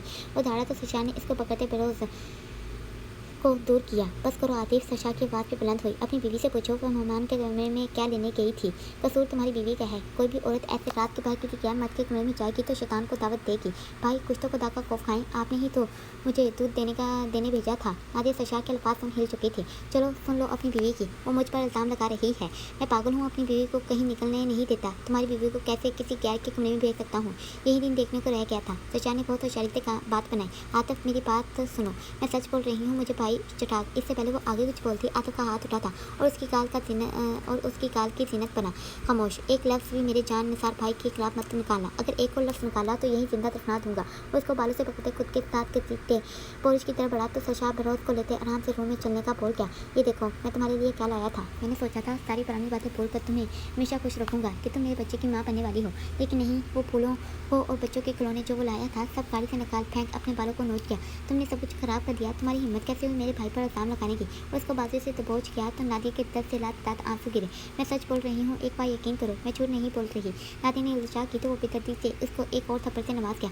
उसने निचले होंठ से खून निकलना शुरू हुआ था। नादिया शाह, मैं आतिफ शाह तुम्हें तलाक देता हूँ, तलाक देता हूँ, तलाक देता हूँ। उतारते पूरे गुस्से से उसको अपना फैसला सुनाते बाजू से पकड़ते वेली के फिर से बाहर धक्का दे गया। वो लड़की बेरोज फिर से सिर्फ इतना ही बोला था, यही मैं चाहता था। सशा सारा तमाशा एंजॉय करते गली हंसी से हंसा तो बेरोज चौंका। ये लड़की हमारे दुश्मनों के घर से आई थी। मेरा भाई पहले तो इसको जूते की नोक पर रखता था, लेकिन जब से उसने सुना था कि वो बाप बनने वाला है लाहौर में, अपने पास इसको ले जाने की जिद करने लगा। यहाँ पहले वो मुझसे मोहब्बत करता था, वो इस लड़की को वो मुकाम देना चाहता था। बस इसीलिए मैंने सोच लिया था कि इस लड़की की कहानी मैं इस घर से ख़त्म करूँगा। सशा बेरोज को सब कुछ बताते मुस्कुराया तो वो उसके प्लान का सुनता देते साथ ही किया। आतिफ नादिया जोर जोर से हवेली का बड़ा गेट खटखटाती रही और कोई नहीं आया। उसकी ज़िंदगी एक ही पल में जैसे ख़त्म हुई थी। उसके पेट में दर्द शुरू हुआ था। वो वैसे ही मरते हवेली को एक नज़र देख डरते खाली चीज़ सड़क पर चलना शुरू हुई। वो अनजान थी वो कहाँ जाने वाली थी, इसको कुछ इलम ना था। बुरहान भाई आया था अभी। जैसे ही ख्याल आया कि मीरपुर में आया तो बुरहान भी हैं, तो जैसे उसकी खुश की जान में जान आई। लेकिन सब तो साहिबाल में होंगे। वो सुनसान रास्ता देख डरती आगे बढ़े। किसी लड़की को जमा जो शराजी विला पहुँचा था उसी हवेली की एक मुलाजमा उसके सामने हाथ जोड़ती बोली, साईं आतिफ, साईं की बेगम नादिया बीबी जो आपके खानदान से आई थी, इसको निकाल दिया है। मैं आई थी अभी बाहर कि इनको आज की रात में अपने घर ले जाते। वो मेरे यहाँ आने से पहले ही चली गई। मुलाजमा कांपती आवाज़ में बोले तो जमाल एक नज़र बंद हवेली के दरवाजे को देख तेजी से गाड़ी में सवार हुआ। अभी वो बच्चे रास्ते पर पड़ा ही था कि गाड़ी की रोशनी ने उसको सामने ही थोड़ा सा एक लड़की का वजूद दिखाया था। वो जन से गाड़ी आगे ले जाते ब्रेक लगा गया। नादिया जो अपने ध्यान में चली जा रही थी अचानक से तूफान की तरह गाड़ी को रोकते देख डरी। दिल में खौफ फिर से उठा था। वो अभी बिल्कुल भी किसी का मुकाबला नहीं कर सकती थी। शिद्दत से अल्लाह याद आया था। जमाल जो गाड़ी से निकला था तेजी से कंधे पर शोर दुरुस्त करते उसकी तरफ बढ़ा। नादिया की आंखें बंद हो रही थी। वो मुश्किल से खुद पर तब किए खड़ी थी। तो दूर हो नादिया इसको खुद की तरफ बढ़ते देख घबराई आवाज़ में चीखी, रिलैक्स, मैं जमाल शाह, असलम शाह का बेटा, कहाँ जा रही हो? वो इसको खुद से डरते देख धीरे से बोला, असलम शाह। वो नाम सुन खुद से बड़बड़ाई, क्योंकि इसको याद आया था कि हाँ, असलम शाह का बेटा जमाल शाह है। मुझे मुझे साहिवाल जाना है। वो किसी अपने को देख आंखें भर के जबकि मुश्किल से खुद के आंसू को रोकते बोले, साहिवाल। वो जो मुश्किल से उसकी आवाज़ सुन पाया था खुद से बड़बड़ाया, जबकि बिना कुछ आगे बोले इसको गाड़ी में बैठने का बोला। ये क्या किया तुम्हारे बेटे ने? फैसल शाह को जैसे ही विकास राजी ने फ़ोन पर बताया था, फैसल शाह बम बनते विकास राजी के घर पर पहुंचे। मुझे तो कुछ इलम भी ना हुआ, बस ये बातें सुनने को मिली कि आदम ने लड़की को तलाक देते घर से निकाल दिया। बाबा सरकार, वो लड़की अच्छी नहीं थी, कल रंगे हाथों पकड़ी गई। नहीं जानते हैं आप मेरे दोस्त के कमरे में जाने क्या कर रही थी? बस करो सरशाह राजी, ये तुम्हारे खानदान की लड़कियों का काम हो सकता है, हमारे खानदान की लड़कियाँ ऐसे काम नहीं करती। फैसल शाह की आवाज़ बुलंद होते सरशाह जो आते ही चेयर पर बैठा था उठा, अपनी स्पान संभाल कर बात करो। वो भी मुठियाँ बेच चुका था। फैसल शाह बैठ कर बात करते हैं। विकास राजी मोड़ को गर्म होते देख धीमे से बोले, कोई बात नहीं होगी, तुम्हारे बेटे ने हमें पूरे खानदान के सामने जलील करवा दिया। अगर वो लड़की घर ना पहुंची या फिर वो मुझे यहाँ ना मिली तो वकाश राजी अपनी कैम बना लेना। और एक बात सरशाह राजी, तुम्हारे घर वाले, तुम्हारा ये गधा भाई बेवकूफ़ तुमसे बन सकता है, मैं नहीं। उंगली उठाते बोला तो आतिश शाह जो अभी वहाँ आया था चौंकते फैसल शाह को देख अपने भाई को देखा। कहना क्या चाहते हो? सरशाह भी सीना तने खड़ा हुआ तो फैसल शाह उसके बिल्कुल सामने हुआ। सब जानते हैं कि तुम बाप नहीं बन सकते, इसीलिए जब तुमने देखा कि आतिफ का बच्चा दुनिया में आने वाला है तो जलकर अपने ही भाई का घर बर्बाद कर दिया। और इतना बोलते बिना सरशाह की सुने अपनी गाड़ी की तरफ लगा। आतिफ फैसल शाह की बातों में छुपी सच्चाई अच्छे से जानता था, लेकिन क्या उसका भाई ये सब कर सकता है? वो खुद से नफी कर गया, ऐसा कभी नहीं हो सकता। लाहौर, मुझे दूध नहीं पीना। फरहान जो हूर के पीछे था, हूर सोफे के पीछे होते मुड़मुड़ाई, परी ये तो पीना ही पड़ेगा। फरहान ग्लास हाथ में पकड़े उसके पीछे ही लगा तो सर जो डाइनिंग टेबल पर बैठा खामोशी से नाश्ता कर रहा था अपने भाई और भाभी को देख तभी से मुस्कुराहट फेंकते फ़ोन पर वीडियो बनाना शुरू हुआ। मैंने कहा ना मिस्टर फरहान शाह नहीं पीना, वो बच्ची नहीं है जो ऐसे दूध पिए। वैसे भी मुझे दूध पीना बिल्कुल भी अच्छा नहीं लगता। तुम्हारे तो अच्छे आज दूध पियेंगे। उस सोफे पर चढ़ता होशियारी से इसको पकड़ गया तो साथ ही मुलाजमा को दूध टेबल से उठाते लाने का बोला, छोड़ो मुझे। वो पूरी तरह सो लगाए बड़बड़ाई तो शाह ने इसको सोफे पर बैठाते अच्छे से काबू किया। जल्दी पियो। वो गिलास हाथ में लेते ज़बरदस्ती उसके लबों से लगा गया तो वो रोने वाले अंदाज में घूंट घूंट पीना शुरू हुई। सर जल्दी से वीडियो बनाते आराम से फरहान के नंबर सेंड करते फ़ोन पॉकेट में रखा। शाबाश। फरहान मोहब्बत से चूर लहजे में उसके गाल तबकाते बोला तो हूर अपना मुँह साफ करते कुर्ती उठी। साहिवाल, ऐसा क्या फ़ोन पर मिल गया जिसको देखकर मुस्कुराए जा रहे हो? आज जो अभी रूम में दाखिल हुई थी उसके कपड़े अलमारी में रखती पलटी और सीधा उसकी तरफ पलटी। वो जो सोफे पर लेटा हुआ था आराम से हंसते नीली नशीली आंखें अपनी जिंदगी पर टका गया। इससे पहले वो ज़्यादा सोचते कि फरहान के सीने पर हाथ रखते उस पर चुके। वो नाटक करते ऐसे हुआ जैसे इसको तकलीफ हुई हो। I'm sorry. वो डरी थी चुपके साथ ही उठने की कोशिश की। अभी तो इस अकेली सॉरी से काम चलने वाला नहीं। जो दिल के मुकाम में दर्द उठा उसकी सज़ा तो मिलेगी। वो पूरी तरह एक्टिंग करते इसको बोला तो आयत फरहान के चेहरे को देखते घबराई। फरहान मुझे देखने दो। वो जो उसके पास ही बैठी थी मुकाबिल की शर्ट के बटन खोलने का काम शुरू करके तो मुकाबिल ने मुश्किल से अपनी हंसी को कंट्रोल किया। वो उसके शर्ट के 3 से 4 बटन खोलते उसके गोली वाले निशान को देखे। क्या मेरा हाथ यहाँ? वो उसके गोली वाले निशान की जगह नाजुक सी उंगली रखते काली से आंखें पिघा के वो उसकी काली से आंखों में नाचते पानी की बूंदों को देख लेटे से फ़ौरन उठते बैठा। फरहान शाह की जाने सुनती, तुम्हारी शाह का दिल इतना कमज़ोर नहीं है कि अपनी बीवी की चंद शरारतें बर्दाश्त ना कर सके। और मोहब्बत से उसके कंधे पर बाजू उठाते गंभीर हुआ तो आयत उसको अचानक से आराम से बैठते देख हैरान हुई।